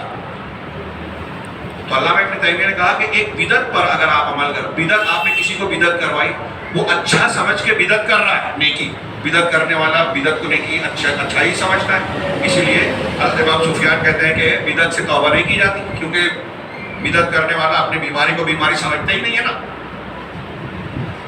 تو توبہ نہیں کرتا، اس پہ قائم رہتا ہے، سمجھانے والے سے اس کو دشمن سمجھتا ہے۔ تو علامہ ابن تیمیہ نے کہا کہ بدعت کو نیکی سمجھ کر کرنے والے کے مقابلے میں گناہ کو گناہ سمجھ کر کرنے والا بہتر ہے، کیونکہ وہ اگر گناہ سمجھ رہا ہے تو ہو سکتا ہے وہ توبہ کرے، اس کو شرمندگی ہوگی کیونکہ وہ گناہ سمجھ رہا ہے، توبہ کرے گا، بیماری اپنے آپ کو بیمار سمجھے گا تو علاج کرے گا۔ پھر انہوں نے کہا کہ تم نے ان کو مسجد تک تو پہنچا دیا لیکن بدعت میں شامل کروا دیا، اور یہ جو بات علامہ ابن تیمیہ نے کہی اس کی دلیل دی بہت شارٹ میں، حالانکہ یہ بات ہو سکتا ہے بہت سے لوگوں نے میرے منہ سے بھی یا دوسرے علماء سے بھی سنی ہو، پھر بھی اس کو شبہات اور شہوات کے فتنوں میں سے کیا بڑا ہے یہ سمجھنے کے لیے دھیان سے سنیے۔ علامہ ابن تیمیہ نے ایک دلیل دی، بخاری کی حدیث میں ہے کہ ایک صحابی کو نشہ کرنے کے جرم میں پکڑ کر لایا گیا، اب اللہ کے رسول صلی اللہ علیہ وسلم نے ان کو کوڑے مارنے کی سزا سنائی، دیکھیے غلطی ہوئی صحابی سے، سزا دی گئی، ختم ہو گیا۔ تو ایک دوسرے صحابی نے ان کے بارے میں کہہ دیا کہ اللہ کی لعنت ہو، بار بار لائے جاتے پھر بھی نشہ کر لیتے۔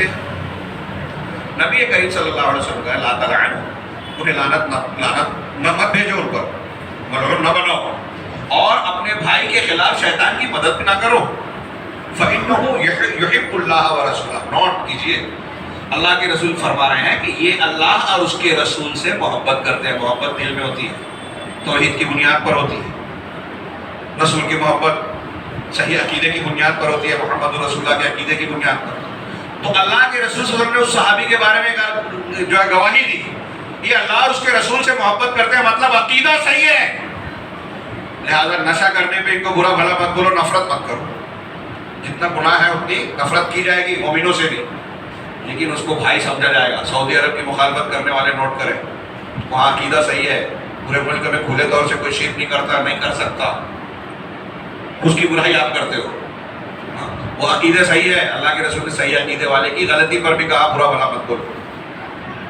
اور اس کے بالمقابل وہ حدیثیں پڑھی ہے جو ابھی میں نے ذکر کی کہ خوارج کے بارے میں کہا کہ ان کی نماز ایسی ہے کہ صحابہ کی نماز کم دکھے گی، ان کے روزے، ان کی تلاوت ایسی ہے کہ صحابہ کی تلاوت کم لگے گی، صحابہ کی، ہماری چھوڑیے، صحابہ کی تلاوت کمتر لگے گی، لیکن اللہ کے رسول نے فرمایا کہ وہ مل جائیں تو ان کو قتل کرنا، مجھے مل جائیں تو عاد کی طرح مانوں گا۔ وہ دین سے ایسے نکل جائیں گے، قرآن تو پڑھیں گے لیکن دین سے ایسے نکل جائیں گے جیسے تیر شکار کو چھید کر نکل جاتا ہے۔ وہاں نماز بہت اچھی ہے، فضائل پہ عمل، نماز بہت اچھی، روزہ بہت اچھا، قرآن بہت اچھا، تلاوت، لیکن اللہ کے رسول نے کہا مار ڈالنا۔ کیوں؟ یہ شبہ، یہ شہوات کے فتنے میں تھے، یہ شبہات کے فتنے میں ہیں خوارج، اس لیے ان کی نیکیاں بے مطلب ہے، نماز روزہ بہت اچھا ہے ٹھیک ہے لیکن کوئی مطلب نہیں۔ اور وہ صحابی انہوں نے نشہ کیا، شہوت کے فتنے میں پڑ گئے، غلطی کر بیٹھے، لیکن ان کا عقیدہ صحیح تھا، شبہ کے فتنے میں نہیں تھے۔ ان سے نفرت نہیں کرنا، دونوں کا فرق سمجھیے۔ اسی تناظر میں یہ میرے ہاتھ میں علامہ ابن رجب رحمہ اللہ کی ایک عبارت ہے کہ یہ جو شبہات کے فتنے ہیں جس سے عقیدے میں بگاڑ ہوتا ہے، اسی کی بنیاد پر فرقہ بندیاں ہوئی ہے مسلمانوں میں جو فرقے بنے ہیں نا، یہ چوری کرنے والے، بد اخلاقی کرنے والے، ان کی وجہ سے فرقہ بندی نہیں ہوئی۔ جو دین میں نئے اصول بناتے ہیں، جنہوں نے بدعتیں ایجاد کی، نئے اصول بنائے، قرآن حدیث اور صحابہ کے طریقے سے ہٹ گئے، ان کے وجہ سے فرقے بنے۔ علامہ ابن رجب کہتے ہیں کہ شبہات اور احواء مضلہ، احواء خواہشات نفس کو کہتے ہیں، اور علماء چونکہ اس میں خواہشات نفس قرآن حدیث کی مخالفت ہوتی ہے، اس لیے اہل بدعت کو اہل احواء کہا جاتا ہے۔ تو گمراہ کرنے والی بدعات اور شبہات کے فتنے کا جو معاملہ ہے فَبِسَبَبِهَا تَفَرَّقَ أَهْلُ الْقِبْلَةِ۔ یہ علامہ ابن رجب کے جملے لکھیے، نوٹ کیجیے، میں اپنی بات کہوں گا تو وقت زیادہ لگے گا، اس لیے ان کی عبارت پیش کر رہا ہوں، اسی لیے رکھا ہے کم ٹائم میں اہم باتیں آ جائیں۔ کہ انہی کی فَبِسَبَبِهَا، اسی کے سبب سے، کس کے سبب سے؟ شبہات کے فتنے اور بدعات کی وجہ سے اہل قبلے میں فرقے و فرقہ بندیاں ہو گئی، وَصَارُوا شِيَعًا، اور یہ گروہوں میں بڑھ گئے، وَكَفَّرَ بَعْضُهُم بَعْضًا، اور بعض نے بعض کی تکفیر شروع کر دی، ایک دوسرے کو کافر، ایک ہی، اور بدعتیوں کی یہ بھی پہچان ہے، اہل الحدیث میں آپ کو یہ چیز نظر نہیں آئے گی معین لوگوں کی تکفیر، ٹھیک ہے؟ ایک ہی فرقے کے لوگ ایک دوسرے کو کافر کہتے ہیں۔ یہاں معتزلہ میں، روافظ میں آپ دیکھیں گے، پڑھیں گے، تفصیل میں جائیں گے تو ان کے الگ الگ جو گروہ ہیں نا، ایک دوسرے کو کافر کہتے ہیں۔ وَصَارُوا أَعْدَاءً وَفِرَقًا وَأَحْزَابًا بَعْدَ أَنْ كَانُوا إِخْوَانًا، اور پہلے بھائی تھے لیکن ان بدعتوں کی وجہ سے ایک دوسرے کی نہ صرف تکفیر کرنے لگے بلکہ ایک دوسرے کے جانی دشمن بن گئے، فرقوں میں بٹ گئے، بعد اس کے کہ وہ ایک فرقہ تھے۔ چنانچہ اس طرح اور وہ ایک آدمی کے دل پر تھے، چنانچہ اس فرقہ بندی سے محفوظ نہیں رہے مگر ایک ہی فرقہ جو فرقہ ناجیہ ہیں، اور یہی وہ لوگ ہیں جن کے بارے میں اللہ کے رسول صلی اللہ علیہ وسلم نے فرمایا کہ لا تزال طائفۃ من امتی ظاہر نہیں۔ علامہ ابن رجب کی عبارت میں ہی دلیل دی انہوں نے کہ میری امت کا ایک طائفہ حق پر غالب رہے گا، ان کے مخالفین ان کا ساتھ چھوڑنے والے ان کو کچھ نقصان نہیں پہنچا سکیں گے۔ اہل حدیثوں کے لیے بہت بڑی خوشخبری ہے، ایک تو یہ کہ یہ ہمیشہ رہے گی، اسی سے یہ بھی ثابت ہو کہ ایک طائفہ ہمیشہ حق پر رہے گا، اس کا مطلب ہے کہ دوسرے طائفے حق پر نہیں رہیں گے۔ اب ہم اسے بیان کرتے ہیں تو کہتے ہیں مولوی صاحب اختلافی مسئلہ بیان کر رہے ہیں۔ مولوی صاحب نے نہیں بیان کیا، اللہ کے رسول صلی اللہ علیہ وسلم نے بیان کیا، اور اللہ کے رسول صلی اللہ علیہ وسلم نے وہی بیان کیا جو رب العالمین نے آپ کو بتایا اور حکم دیا کہ یہ بتا دیجیے۔ یہ ہمارے ارد گرد پھیلے ہوئے فتنوں سے بچانے کے لیے یہ بتانا ضروری تھا۔ ایک گروہ حق پر ہمیشہ رہے گا، اب لوگ اسے بھی غلط ثابت کرنے کی کوشش کرتے ہیں، آپ کہاں سے آ گئے؟ ہم اللہ کے رسول صلی اللہ علیہ وسلم کے زمانے سے چل رہے ہیں۔ تو یہ حدیث اور اس کے علاوہ وہ کہتے ہیں کہ اسی طرح نبی کریم صلی اللہ علیہ وسلم کا یہ فرمان وَهُمْ فِي آخِرِ الزَّمَانِ الْغُرَبَاء، اور آخری زمانے میں یہی غربا ہوں گے، المذکورون فی الاحادیث، جن کو حدیثوں میں غربا کہا گیا ہے، اور کہا گیا ہے کہ یہ غربا عجیب و غریب لوگ وہ ہوں گے، یہ غربا اہل حدیث نہیں جو نانا آپ رکھ لیا، یہ وہ لوگ ہوں گے جو فساد بگاڑ والوں کی اصلاح کریں گے۔ آج کے جو غربا اہل حدیث میں دیکھ رہا ہوں وہ صرف اہل حدیثوں سے لڑتے ہیں، چند مخصوص مسئلوں پہ گفتگو کرتے ہیں، الا ماشاء اللہ، میں نہیں جانتا۔ ہاں، غربا یہ سارے اہل الحدیث سلفی ہیں جو شرک اور بدعات سے لڑتے ہیں، یہی لوگ اصلاح کرنے والے ہیں۔ غور کیجئے، دنیا میں جماعتیں، تنظیمیں دین کا کام کرنے کے نام پر بہت اچھل کود، بڑے بڑے پروگرام، کانفرنسیں کر رہی ہیں، لیکن حقیقت میں اصلاح کا کام کون کر رہا ہے؟ جو نبی صلی اللہ علیہ وسلم کے منہج، آپ کے عقیدے اور دین کے مطابق دعوت و تبلیغ کا کام کرتا ہے۔ ہاں، کہہ رہے ہیں، اور یہی قبائل میں سے منتخب لوگ ہیں، اگرچہ کہ وہ کم ہیں، ہر بڑی قوم اور قبیلے میں سے کہیں آپ کو ایک دو ملیں گے جیسا کہ روایت میں ہے، اگرچہ اس میں کلام ہے، اور یہ لوگ ان میں سے کچھ ایسے ہیں جنہوں نے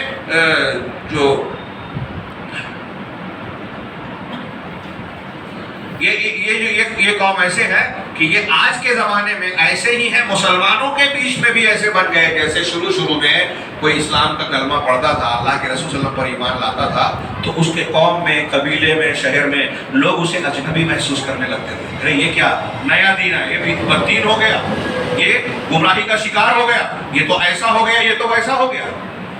یہ جو میں نے کچھ علامہ ابن رجب حنبلی کا قول بتایا کہ ان بدعتوں اور اہل شبہات کے فتنوں کی وجہ سے فرقہ بندیاں ہوئی۔ شبہات کے فتنے کے عنوان سے مالیگاؤں میں نے ایک سلسلہ وار ہمارا ایک پروگرام تھا، 27-28 دروس ہوئے تھے اس میں، اور ابھی بہت سارے باقی ہیں، وہ سلسلہ منقطع ہے۔ تو اس میں تفصیل سے آج کے دور میں جو خارجیت، باطنیت، شیعیت، رافضیت، صوفیت اور مختلف قسم کی گمراہیاں اسلام کے نام پر اسلامی عقائد کے خلاف چیزیں بیان کرتی ہیں، ان کی تفصیل بیان کرنا اس میں مقصود ہے۔ تو اس میں میں نے پہلے کچھ ایسی چیزیں بیان کی جو عالمی سطح پر منظرنامے میں، ماحول میں، دنیا کے ماحول میں ہمیں یہ دکھائی دیتا ہے کہ کس طریقے سے مسلمانوں کو شبہات کے فتنے میں مبتلا کرنے کی کوشش کی۔ شیخ ابھی ٹائم ہے نا، آپ نے 1 گھنٹہ کہا تھا، اسی اعتبار سے ابھی وقت باقی ہے نا، 10 منٹ اور چلے گا انشاءاللہ۔ تو آپ غور کیجئے کہ عالم اسلام میں جو کوششیں ہو رہی ہیں، مسلمانوں کو شبہات کے فتنے میں مبتلا کرنے کے لیے، دیکھیے 10 منٹ میں مجھے بہت لمبی چوڑی گفتگو کا خلاصہ پیش کرنا ہے، اور آپ بہت ہی غور سے، آپ کی توجہ مطلوب ہے، اللہ رب العالمین ہمیں اخلاص دے، سمجھ دے، بہت اہم سبق ہے، بات ہے۔ اللہ کے رسول صلی اللہ علیہ وسلم یہ فتنوں کا جو میں کہہ رہا ہوں عالمی منظر نامے میں دیکھیے تو خارجی طور سے بھی اسلام اور مسلمانوں کے عقیدے کو ٹارگٹ کرنے کے لیے انتہائی گہری منظم کوششیں ہو رہی ہیں۔ ہم بے خبر ہوں، آپ کو حیرت ہوگی، میں اکثر یہ کہتا ہوں، برا نہیں ماننا چاہیے اہل بدعت کو، کہ امریکی تھنک ٹینک کو، اسرائیلیوں کو، رشیا کو، برطانیہ کے مسلمان دشمن، ان کے جو خاص عناصر ہیں، ان کو بھی اچھی طرح معلوم ہے کہ مسلمانوں میں کون ہمارے کام کا ہے اور کون ہمارا اصلی دشمن ہے۔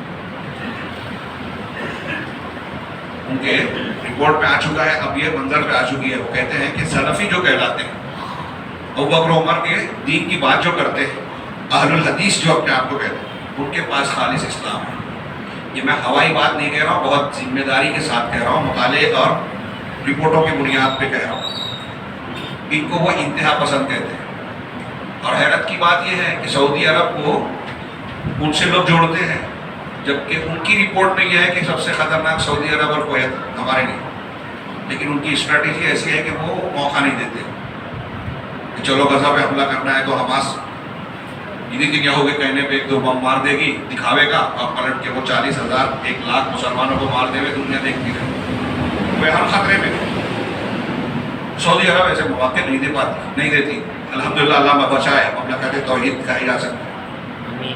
تو ان کو یہ جو ہمارے تحریکی ہیں، یہ ان کو کافر کہتے ہیں، اور کافر ان کو مسلمان کہتا ہے۔ یہود نصارہ ان کو 1 نمبر کا دشمن کہتے ہیں، اور یہ کہتے ہیں ان کے دوست ہیں، جبکہ قدم قدم پر ساتھ یہ دے رہے ہیں، ان کے ایجنڈے پر عمل یہ کر رہے ہیں۔ میں ہوائی بات نہیں کہہ رہا ہوں، یہ چیزیں ثبوت کے ساتھ آج سامنے آ چکی ہیں، دستاویز آ چکے ہیں سامنے کہ کون کس کا ساتھی ہے، کون کس سے چڑھتا ہے۔ تو عالمی منظر نامے میں آپ جو نوٹ کریں گے کہ ہمارے اسلام کو نشانہ بنانے کے لیے کیا کیا جتن، کروڑ بلکہ اربوں ڈالر سالانہ ہر حکومت، عیسائی حکومت خرچہ کر رہی ہے، ان کی مشنریز عمل کر رہے ہیں۔ وہ ڈائریکٹ ہم پر اثر انداز نہیں ہو سکتے تو کئی دوسرے راستوں سے آتے ہیں، ہمارے درمیان اپنے گروہوں کو کھڑا کرتے ہیں۔ یہ جو ایک آدمی حدیث کا انکار کرتا ہے، اللہ کے رسول کی شان میں گستاخی کرتا ہے، اچانک اس کے پاس بینک بیلنس کہاں سے چلا آتا ہے؟ بہائیت، قادیانیت، انکار حدیث، ان سب کو کہاں سے پیسے ملتے ہیں؟ یہ اس منصوبے کا چھوٹا سا حصہ ہے۔ پھر ہمارے درمیان ایک شخص آتا ہے، صحابہ کرام کو برا بھلا کرنے لگتا ہے، اور دیکھتے دیکھتے ہمارا نوجوان دیکھتا ہے کہ اس کو لائک کرنے والے، سبسکرائب کرنے والے اتنے لاکھ ہو گئے۔ کیسے ہو جاتے ہیں؟ اس کی قابلیت کی وجہ سے نہیں ہوئے جس سے آپ متاثر ہو رہے ہیں، جہالت کی بنیاد پر۔ اس کو لانچ کیا گیا ہے ہمارے بیچ میں، منکرین حدیث کو لانچ کیا جاتا ہے۔ یہ میں ہوائی بات نہیں کہہ رہا ہوں، آپ ان کو دیکھیے جو منکرین حدیث ہیں، قادیانیوں کے ایجنٹ ہیں، جو صحابہ کرام کو برا بھلا کہنے والے ہیں، جو روافض کے ایجنٹ ہیں، جو تحریکی ہیں۔ قدم پر ہیلری کلنٹن اور نیتنیاہو جیسے لوگوں کے بیان ملیں گے کہ ہم نے اخوان المسلمین کی مدد سے، ہم نے حماس کی مدد سے یہ کام کیا۔ آن ریکارڈ آ چکا ہے بہت سارا معاملہ۔ ہم نے نیتنیاہو نے کہا کہ ہم نے حماس کو ہتھیار دیے تھے، اسرائیلی پارلیمنٹ میں کہا تھا کئی سال پہلے، انہوں نے وجود دیا الفتح کو کمزور کرنے کے لیے۔ تو ان کے تانے بانے وہاں سے ملیں گے آپ کو۔ تو وہ کتنے طور سے، ایک تو ان کی اپنی کوششیں ہیں، میڈیا کے ذریعے سے، فلموں کے ذریعے سے، مختلف قسم کی کلب رفاہی کام کرنا، نئے ازم بناتے ہیں۔ یہ میں نے ہاتھ میں لکھا ہے، ہاں میں نے جو پیش کیا تھا صرف عنوان بتا رہا ہوں آپ کو، کہ ایک تو یہ ہے کہ انسانیت کی طرف دعوت، یہ دھرم کے چکر میں مت پڑو۔ مسلمانوں کی سب سے اہم چیز عقیدہ ہے، اور عقیدہ توحید کی بنیاد پر ولا اور برا، انہیں کس سے دوستی کرنا، کس سے دشمنی، کس سے اپنے آپ کو بچانا ہے، کس سے دور رہنا ہے، یہ بہت اہم چیز ہے۔ آپ، میرے پاس موقع نہیں ہے، ٹائم بھی نہیں ہے، آپ ضرور سیکھیے۔ میں آپ سے پوچھنا چاہتا ہوں، آپ سیکھیں گے یہ جو میں کہہ رہا ہوں؟ ولا اور برا کا اسلامی عقیدہ کیا ہے؟ ہمارے استاد محترم ہیں، یہاں دوسرے علماء کرام ہیں، آپ بیٹھ کر سبق کے طور پر اسے پڑھیں۔ شیخ محمد الوہاب رحمہ اللہ نے اس پر بہت اچھی سیر حاصل کی، اس کو پڑھیں کہ اس کے اصول ضابطے کیا ہیں۔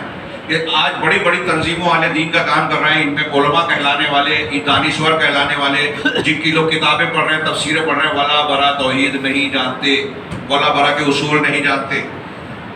اگر آپ کے اندر ولا اور برا آ جائے، یہ لکھ لیجیے جو میں کہہ رہا ہوں کہ ہمارے کالج کی بچیاں جو مرتد ہو گئی ہیں، ولا برا ہوتا نا اگر جانتی تو مرتد نہیں ہوتی. دنیا کی کوئی طاقت ان کو نہ دبا سکتی تھی نہ خرید سکتی تھی. ولا اور برا وہ چیز ہے کہ آپ کے اندر اگر ولا برا ہے، عقیدہ توحید ہے، تو آپ کے اندر دینی غیرت ہوگی. دینی غیرت اگر آپ کے اندر ہے تو شرک ہونے پر آپ کی پیشانی پر بل آئے گا، غصہ آئے گا. جیسے آج کل ہمارے ہاں آپ کے ابا کو کوئی برا بھلا بولتے تو آپ بولتے شادی میں نہیں جاؤں گا، جنازے میں نہیں جاؤں گا. لیکن شرک کر رہے تو کوئی بات نہیں، یہ آپ کے ولا برا، آپ کی دینی غیرت ختم ہے. نبی کریم صلی اللہ علیہ وسلم اپنے لیے انتقام نہیں ہوئے. عمر فاروق جیسا آدمی اگر توریت آپ کے سامنے پڑھ رہے تو آپ غصے سے لال ہو گئے. کیوں؟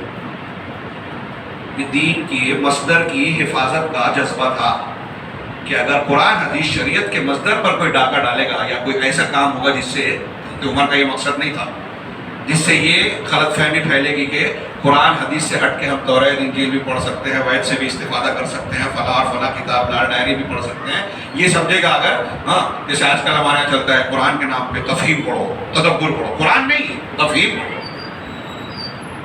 مطلب قرآن کی تعلیم توحید عقیدہ نہیں، جو ان کے جس مولانا نے لکھا ہے اس کی فکر کو اس کے شرع کے نام پہ جو بیان کیا وہ پڑھو. فرق سمجھیے. یہاں میرے ہاتھ میں آگے جو حدیث ہے، شاید ٹائم نہ ملے، اللہ کے نبی صلی اللہ علیہ وسلم نے جو فتنوں کا ذکر کیا نا اس میں یہ بیان کیا ہے کہ فتنے کی شکلیں کیا کیا ہوگی. خوارج کی شکل میں عمومی طور سے فتنے بتائے، یہ بھی بتایا کہ ایک دور آئے گا مجھے دجال سے زیادہ جس فتنے کا ڈر ہے وہ ہے ائمۃ المضلون، گمراہ کرنے والے امام، بڑے بڑے مولانا، دانشور، علماء، مفکرین. وہ ڈاکٹر ہے، وہ انجینئر ہے، وہ فلاں ہے، لیکن گمراہ کرنے والے امام ہیں. کوئی وحدت الوجود کی تائید کر رہا ہے، ڈاکٹر اسرار. صحابہ کرام کے معاملے کو تاریخی بول رہا ہے ڈاکٹر اسرار. حضرت امیر معاویہ، حضرت عائشہ پر تنقید کر رہا ہے مرزا انجینئر. اگر یہ بات بیان کر رہے ہیں تو گمراہ کرنے والے ہیں. پوری ذمہ داری کے ساتھ، احساس جواب دہی کے ساتھ، ایمان و عقیدے کے ساتھ اللہ کے گھر میں بیان کر رہا ہوں. یہ ہمارے ایمان کا حصہ ہے اور یہ جو بیانات ہیں ایمان کے خلاف ہیں. اور یہ چیز جو بیان کر رہے ہیں یہ لوگوں کو گمراہ کرنے والا ہے. یہ ائمہ مضلین ہے. میں نے ایک دو نام لیا. اللہ کے رسول نے فرمایا، صلی اللہ علیہ وسلم نے فرمایا کہ دجال سے زیادہ خطرناک ہے، دجال سے زیادہ خطرناک ہے کہ ان کے چکر میں پڑ کے ہماری نسلیں جو ہے اپنا عقیدہ خراب کرے گی، جنت کے راستے سے ہٹ کے جہنم. سمجھے گی اپنے آپ کو مسلمان، سمجھے گی کہ میں قرآن و حدیث پہ چل رہا ہوں، میں بڑا محقق ہوں، بڑا بہادر ہوں، بڑا چالاک ہوں، لیکن راستے سے ہٹے ہوئے. ائمہ مضلین یہ فتنہ ہے. ایک زمانہ آئے گا کہ تمہارے درمیان ایسی حدیث یہ لوگ بیان کریں گے. آخری زمانے میں کچھ لوگ پیدا ہوں گے، وہ حدیثیں بیان کریں گے جو تم نے اور تمہارے باپ دادا نے نہیں سنی ہے. ان سے تم دور رہنا، وہ تم سے دور رہیں. یہ اللہ کے رسول کی صحیح حدیث ہے. ایسے بیان کر دی ہم کو اور ہمارے رب کے لیے بیان کیا نا. تو پہچانو وہ کون ہے جو ایسی حدیثیں بیان کر رہی ہے جو ہے ہی نہیں حدیث. ایک زمانہ آئے گا کہ لوگ امیر سچے کو جھوٹا اور جھوٹے کو سچا مانیں گے. اہل حدیث کہہ رہا ہے غلط مان رہے ہیں، بدعتی کہہ رہا ہے صحیح مان رہے ہیں. سعودی عرب بیان کر رہا ہے کہ ایسا نہیں ہے، لوگ نہیں مان رہے ہیں. رائٹر کا نامہ نگار جو ہے یہودی نامہ نگار جھوٹ بولتا ہے، لوگ مان لیتے ہیں. تو سچے کو جھوٹا اور جھوٹے کو سچا مانا جائے گا. ہمیں امانت دار کو خائن اور خیانت کرنے والے کو امین مانا جائے گا. ہمارے یہاں عہدوں پہ کون لوگ ہیں سیاست میں؟ آج عام آدمی سے بھی پوچھئے تو جو سیاست میں ہے تو وہ بولتا ہے کہ ہاں جو لیڈر بنا ہے، منسٹر بنا ہے، منتری بنا ہے، وہ کچھ تو کھائے گا نا، لیکن لیمٹ سے کھانا چاہیے، لیمٹ سے چوری کرنا چاہیے. اس کا عوام کا کہنا مطلب وہ پکا ہے، ایک انڈرسٹوڈ بات ہے کہ وہ جو گیا کھائے گا. تو مطلب خائن آپ مان رہے ہو؟ تو خیانت، خائن کو جو ہے امانت داری دے رکھی ہے. جس پر ڈرائیونگ نہیں آتی اس کو اسٹیئرنگ پہ بٹھائیں گے آپ اپنی گاڑی میں، لیکن ملک کی گاڑی میں لوگ نے بٹھا رکھا ہے. ماحول ایسا ہی ہے. امانت دار کو خائن، خائن کو امانت دار بنا. اور روئے بزا بات کریں گے. صحابہ نے پوچھا کہ روئے بزا کون ہے؟ تو کہا روئے بزا عامۃ الناس، عام لوگ. یہ جمہوریت اور خارجیت ہے کہ عام لوگ قوم اور ملت کے امور میں گفتگو کریں گے، فیصلے سنائیں گے. ایسا کرنا چاہیے تھا وزیر اعظم کو، ایسا کرنا چاہیے تھا خادم الحرمین کو، سعودی عرب کو، ایسا کرنا چاہیے تھا جماعت کے امیر کو. کہ چلتا پھرتا عام آدمی جس کو حقائق معلوم بھی نہیں ہے، حقیقتیں معلوم نہیں ہے، وہ تبصرہ شروع کر دیتا ہے. یہ عام لوگ دین کے معاملات میں بیان دیں گے. ہے کہ نہیں؟ آج جمہوریت کے نام پہ اس کو لوگ اچھا سمجھتے ہیں. مجھے میں گزارش کروں کہ سوال جواب کی اگر گنجائش ہے تو میری یہ 2-3 معروضات کو پورا کر لینے دیا جائے، بہت اہم ہے کہ اس میں ایک چیز یہ ہے کہ ولا اور برا کو مجروح کرنے کے لیے عالمی سطح پہ کیا کیا گیا. صرف غور کیجئے، میں نے جو لمبے چوڑے دروس دیے ہیں وہ اگر ہو سکے تو سن سکتے ہیں. کہ اس میں ایک چیز کو جیسے مثال کے طور پہ ہتھیار بنایا گیا وطنیت کی طرف دعوت دینا، اور دین کے مقام پر اس کو کہہ رہے یہ دین اور مذہب چھوڑو، وطن اصل ہے. ہم ہندو مسلمان اور یہ بات میں ہے، پہلے ہم ہندوستانی ہیں، ہم ہندوستانی ہیں، وطن سے محبت ایمان کا حصہ ہے، بالکل صحیح ہے، لیکن وطن اللہ سے بڑا نہیں ہے. یہ ہندو عقیدہ ہے ماتری دیوی کی پوجا کرنا. عقیدے میں کوئی ہماری گردن مارے، مجھے اس بات پر جیل میں اٹھا کے لے جائے، مجھے پرواہ نہیں ہے. اس میں جائیں تو خوشی ہوگی کہ توحید کے لیے جا رہے ہیں، ساری قربانیاں اسی کی بنیاد پر ہے. بلا وجہ کی پریشانی، جیل میں جانا، یہ حماقت ہے. تو میں یہ عرض کر رہا تھا کہ یہ وطن پرستی، وطن کو ایک معبود کا درجہ دے دینا، مذہب کا درجہ دے دینا اور مذہب کو اس کا تابع بنانا. ہم مسلمانوں نے ہندوستان میں، میں اپنے ساتھ ساتھ بڑے سنبھل کے کہنا چاہتا ہوں کہ ہمارے بزرگوں سے بھی یہ ایک کوتاہی ہوئی ہے کہ توحید کی جو سبق ہمارے یہاں تھا، ہم نے پڑھایا نہیں. جب خود نہیں پڑھا، اپنے بچوں کو ہم نے نہیں بتایا، تو حکومت کو کیا بتا پائیں گے. سکھوں نے ہندوستان میں یہ بتایا کہ ہمارے مذہب کی ضروریات میں سے ہے کرپال لینا اور داڑھی رکھنا اور یہ چیزیں انہوں نے بنوا لیا قانون میں، قاعدے میں ایکسیپشن ہے ان کے ساتھ. آپ وہ کرپال رکھیں گے پکڑے جائیں گے، گنہگار آئیں گے. ایسے ہی ہمارے لوگوں کو بتانا چاہیے تھا کہ ہمارے لیے تعظیم کی وہ ساری چیزیں ہیں جو جس میں عبادت ہے، تعظیم ہے، وہ اللہ کے علاوہ ہم کسی کے لیے اختیار نہیں کرتے. وہ جھنڈے کی سلامی میں اگر یہ بات آتی ہے، کسی استاذ کے ٹیچر کی کلاس میں آ جانے پہ کھڑے ہونے کی جو تعلیم ہے، پریشان رہتے ہیں لوگ، سوال کرتے ہیں، ہم جواب نہیں دے پاتے. جواب دیتے ہیں تو ان کی سمجھ میں نہیں آتا، ان کی سمجھ میں آتا ہے تو ہم کو لگتا ہے کہ ہم سمجھا نہیں پائے. جواب کلیئر ہے لیکن ماحول کے تناظر میں دینا مشکل پڑتا ہے. ایک آدمی بولتا ہے میں گورنمنٹ سرونٹ، مجھے فلاں مقام پہ ایسا کرنا پڑتا ہے. شریعت سے وہ حکم ٹکرا رہا ہے، لیکن اس سے کہیں کہ ایسا آپ نہیں کر سکتے تو کہتا ہے پھر کیا مجھے نوکری چھوڑنی پڑے گی. اب تو اس کو قانون بنایا جا رہا ہے کہ یہ لازم ہے، ضروری ہے. اور موجودہ حکومت قدم قدم پہ مسلمانوں کے لیے ایسی چیزیں لازم کرنے کی کوشش کر رہی ہے جو ان کے عقیدہ توحید سے ٹکرا ہے. وہ کہتے ہیں کہ ارے ہم آپ کے یہاں سوئیاں آ کے عید کو کھا لیں گے، آپ آ کے ہمارے یہاں جو ہے دیوالی میں اور اس میں جو ہے گنپتی میں جو ہے مورتی پوجا میں شریک ہو جائے گی. تو وہ ہم سے ایسا کام کرانا چاہ رہے ہیں جس سے ہمارا مذہب، ہماری توحید ختم ہو جائے.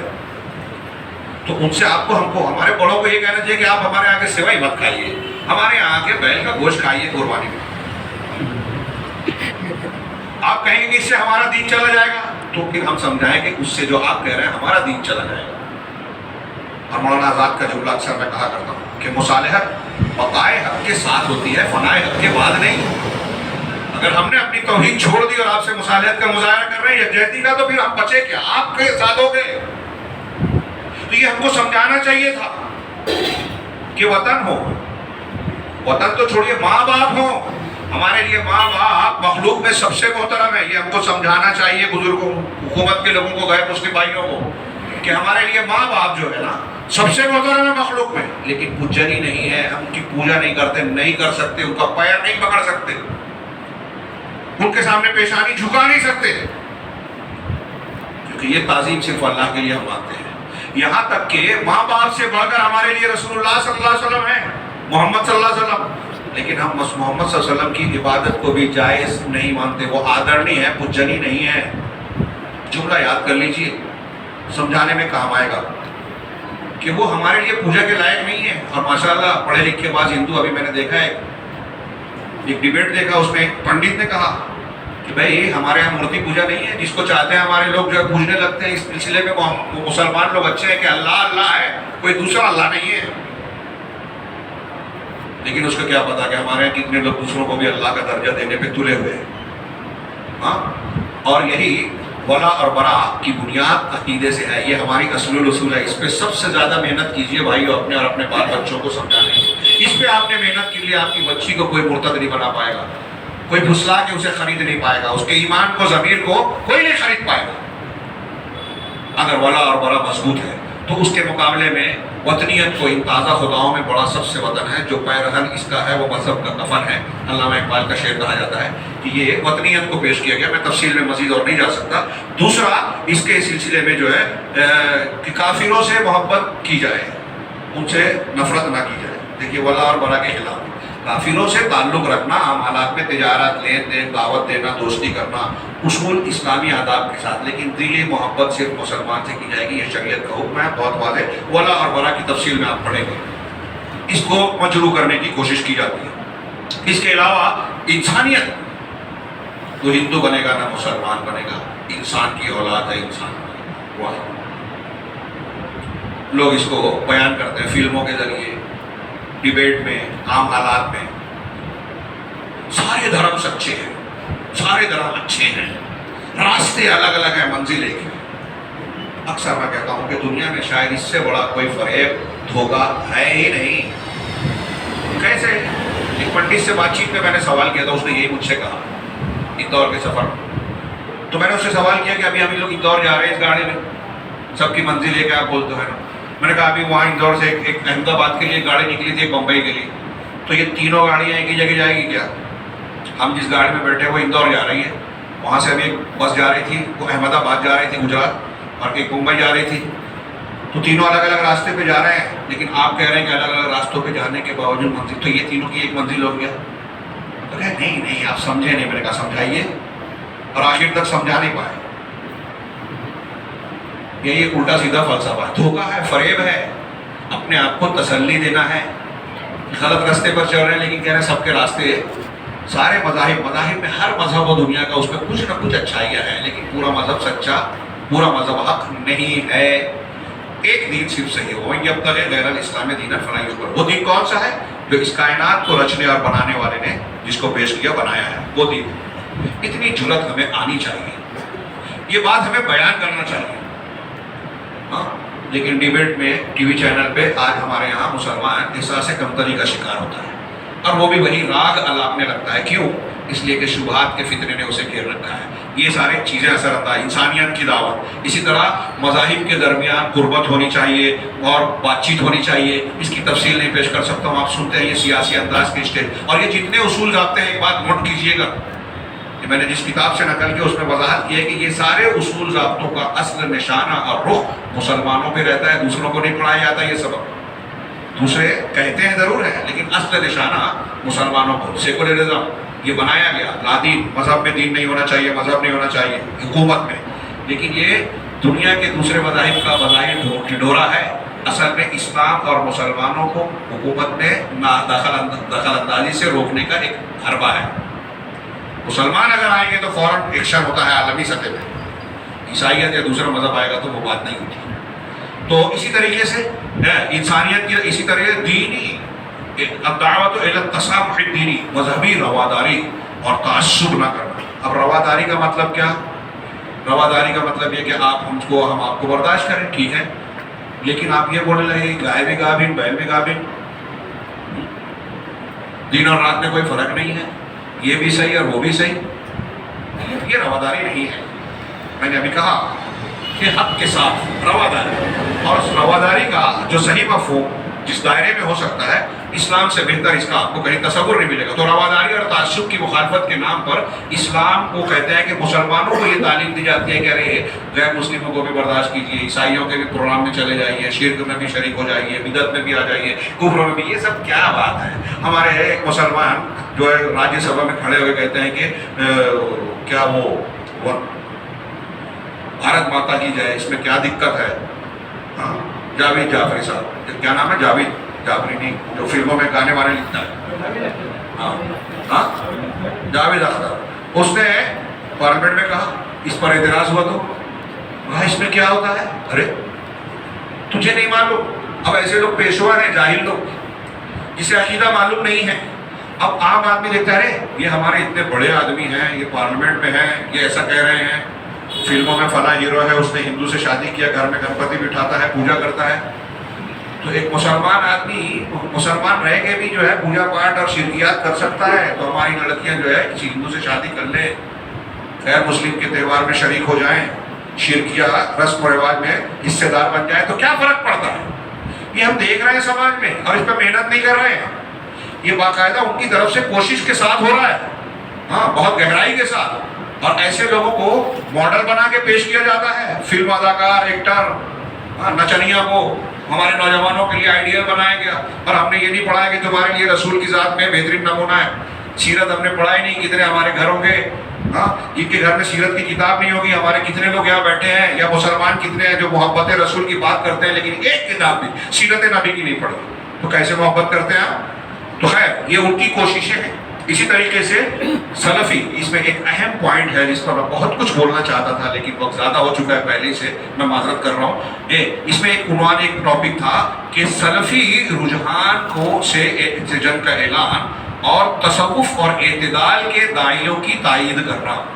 پورے عالمی منظر پہ دیکھیے، ہر جگہ آپ کو سلفیوں پر کسی نہ کسی شکل میں پرہار، حملہ، یلغار نظر آئے گا.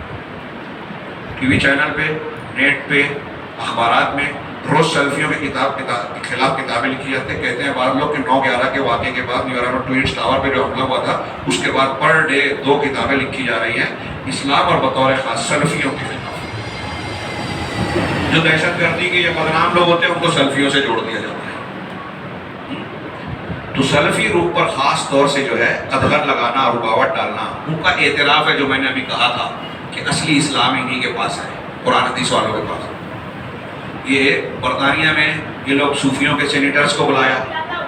چچنیا میں جس وقت ولادیمیر پوتن روس کا جو صدر ہے، جس وقت شام میں مسلمانوں پر حملے کروا رہا تھا، اس کے جہاز بھی وہ بشار الاسد کے جہازوں کے ساتھ سنیوں پر اور سلفیوں پر بم گرا رہے تھے. اس وقت صوفیوں کی کانفرنس اپنی صدارت میں کروا رہا تھا رشیا میں، رشیا کے آزاد ملک، اور اس کی طرف سے قادروف نامی شخص جو ہے وہ نمائندہ بن کے گیا. سوچیے تھوڑی دیر کے لیے ہندوستان میں بھی مودی گورنمنٹ نے صوفیوں کی کانفرنس دلی میں کروائی تھی 2-3 سال پہلے، اور اس کی تائید کرتے ہیں وہ تصوف کی. بتائیے کلپس آتی ہیں جو لوگ اہل حدیثوں کو ٹارگٹ کرتے ہیں، دفاع کرتے ہیں کہ ہم بزرگان دین کو ایسا اور ویسا نہیں مانتے. ان کی کلپس آتی ہے کہ مندر میں جا کے مورتی کے سامنے جو ہے وہ چڑھاوا چڑھا رہے ہیں، پوجا پاٹ والے کام انجام دے رہے ہیں. یہ میں نے دیکھا ہے، آپ لوگوں نے بھی ضرور دیکھا ہوگا. دیکھا کہ نہیں؟ کچھ لوگوں نے کلپس آئی ہے، کرتے ہیں یہ پوجا کرتے ہیں جا کے. تو آپ نے جب غیر اللہ کی پرستش اور پوجا والا کام کر ڈالا، چاہے فلم میں ہو، چاہے آپ جا کے سمجھ رہے ہو کہ یکجہتی کا مظاہرہ کر رہے ہو، تو آپ کا دین اور توحید بچا ہی کہاں، ایمان بچا ہی کہاں. اب پورا پورا آپ اپنے آپ کو غیر مسلم بھی بول لو تو کوئی فرق نہیں پڑتا، سیم ہے. آپ کشف الشبہات میں محمد صلی آپ نے یہی کہا، ایک بات کہنے سے آدمی کافر ہو جاتا ہے، سارے کفروں کو اختیار کرنے کی ضرورت نہیں. اگر بغیر توبہ کے آدمی کفر اکبر پہ مر گیا کبھی جہنم سے نہیں نکلے گا، کوئی نیکی قبول نہیں ہوگی، اس کا کلمہ پڑھنا بیکار ہے.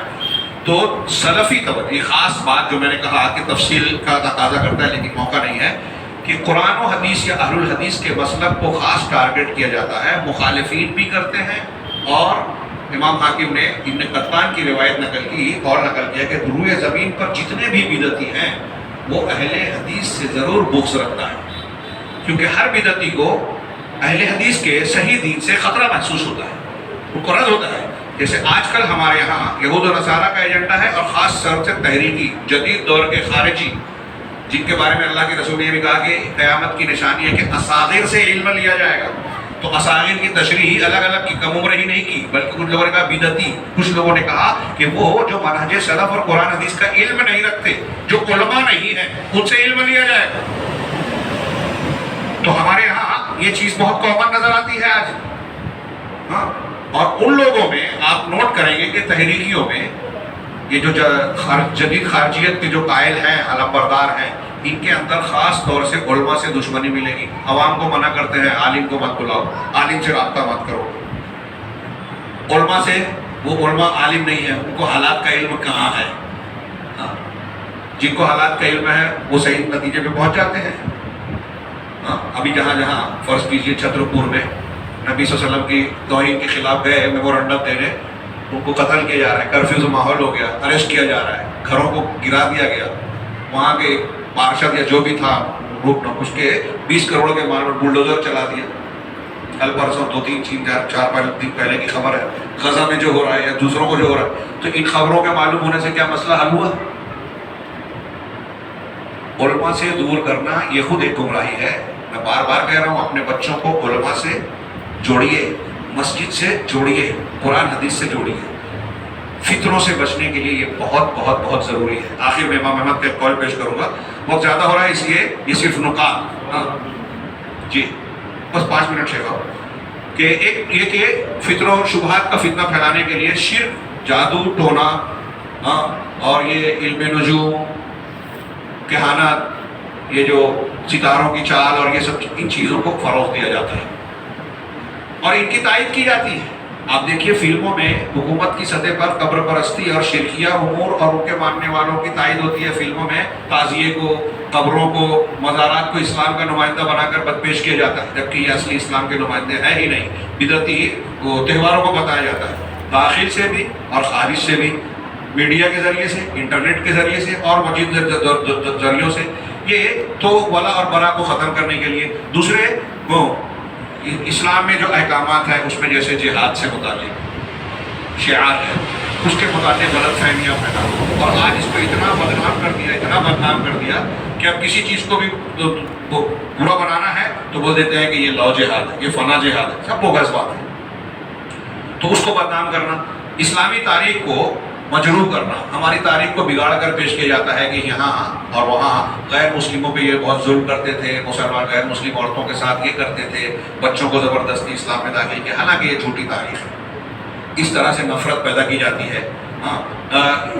اسی طرح ہمارے یہاں جو لوگ شکوک و شبہات میں ڈالتے ہیں، احکامات فرامین پبلک کو نہیں بیان کرتے، یہ مرزا اور اس جیسے لوگ جو ہیں، جہاں محرم آیا آپ دیکھیے کہ ہمارے نوجوان جو ہے کربلا کا واقعہ، صحابہ کرام کا واقعہ، امیر معاویہ، حضرت عمرو بن عاص، ان کے تعلق سے وہ باتیں بیان کرنا شروع کر دیتے ہیں جو ہمارے مسلمہ عقیدے اور قرآن حدیث کی تعلیم کے بالکل خلاف ہے۔ یہ ان کے ایجنٹ ہیں ہمارے درمیان، جو تشکیک اور شبہات پیدا کرتے ہیں، ہماری تاریخ کو مجروح بنا کر یہ تصویر پیش کرتے ہیں کہ اسلامی تاریخ جنگ و جدال سے، یہ چند واقعات ہیں، باقی عالم اسلام میں پورا امن رہتا تھا، وہ پیش نہیں کرتے۔ اسی طریقے سے چوتھے نمبر پر ان کا جو ہے اسلام کو، اسلامی شریعت کو کے تعلق سے جو ہے اس طریقے سے شبہات کو پھیلانا کہ یہ شریعت جو ہے حکومت میں قانون کی حیثیت سے نافذ کرنے کے لائق نہیں، جبکہ آج بھی دنیا میں، سعودی عرب میں یا جس ملک میں یہ شریعت نافذ ہے، لوگوں کے جان، مال، عزت و آبرو سب سے زیادہ محفوظ ہے بھائی، سب سے کم ظلم وہاں ہوتا ہے، وہاں فساد نہیں ہوتا، وہاں کرپشن ویسا ہے ہی نہیں، جہاں اسلامی شریعت کا نفاذ ہے، اور یہ لوگ پھیلاتے ہیں۔ اور جمہوریت کی، سیکولرزم کی خوب تعریف کی جاتی ہے آج دنیا میں، میڈیا میں، ٹی وی چینل پہ، ادھر ادھر حکومت میں، لیکن اس کے باوجود دیکھیں کتنا فساد ہے، کتنے فساد ہے، چوری ہے، بدعنوانی ہے، غریب غریب تر ہوتا جا رہا ہے، امیر امیر تر ہوتا جا رہا ہے۔ اس کے باوجود ایک چیز یہ بھی ہے کہ اسلامی اقتصادیات کو نشانہ بنایا جاتا ہے کہ اسلام میں جو ہے اگر کوئی آدمی اسلامی طور طریقے سے لین دین کرے گا تو ترقی نہیں کرے گا، یہ جھوٹی بات پھیلائی جاتی ہے۔ سودی ترقی، سودی راستے کو جو اختیار کیا گیا تو کتنا فساد پھیلا۔ اسی طریقے سے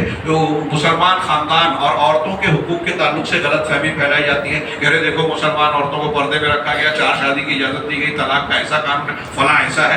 حالانکہ ان چیزوں کو اگر غور سے دیکھا جائے تو ان قوانین میں جو حکمت ہے، عورتوں کے فائدے اور خاندان کی سکون کے لیے جو تعلیمات ہیں، وہ دنیا کے کسی خاندان میں اور کہیں نظر نہیں آئیں گی۔ اسی طریقے سے یہ جو ہے اور بھی اس قسم کے جو باطل چیزوں کو پھیلانے اور اسلام کے بارے میں تشکیک و شبہات پیدا کرنے کے لیے جو کوششیں ہوتی ہیں، اس کے سلسلے میں صحابہ کرام کو نشانہ بنانا، احادیث میں شکوک و شبہات پیدا کرنا اور تاریخ اسلام کے واقعات کو توڑ مروڑ کر پیش کرنا، قرآن کے معنی اور مطالب کو جو ہے بگاڑ کر پیش کرنا، جدید اصلی جو چیزیں ہیں، رونق چمک دمک والی چیزیں، گلیمر کی دنیا، سیلیبریٹیز کو پیش کر کے کہا جاتا ہے دیکھو اگر آپ مسلمان اسلام پر عمل کرنا چاہو گے تو آپ ان لذتوں سے، ان ترقیوں سے، بنگلے سے، گاڑی سے محروم رہو گے، ترقی نہیں کر پاؤ گے۔ اس طریقے سے ہمارے نوجوان کو شکار بنایا جاتا ہے اور یہ تاثر دیا جاتا ہے کہ مسلمان اس لیے پیچھے ہو گئے کہ وہ اسلام پر عمل کرتے ہیں۔ اگر آپ کو آگے بڑھنا ہے تو مذہب سے، عقیدہ توحید سے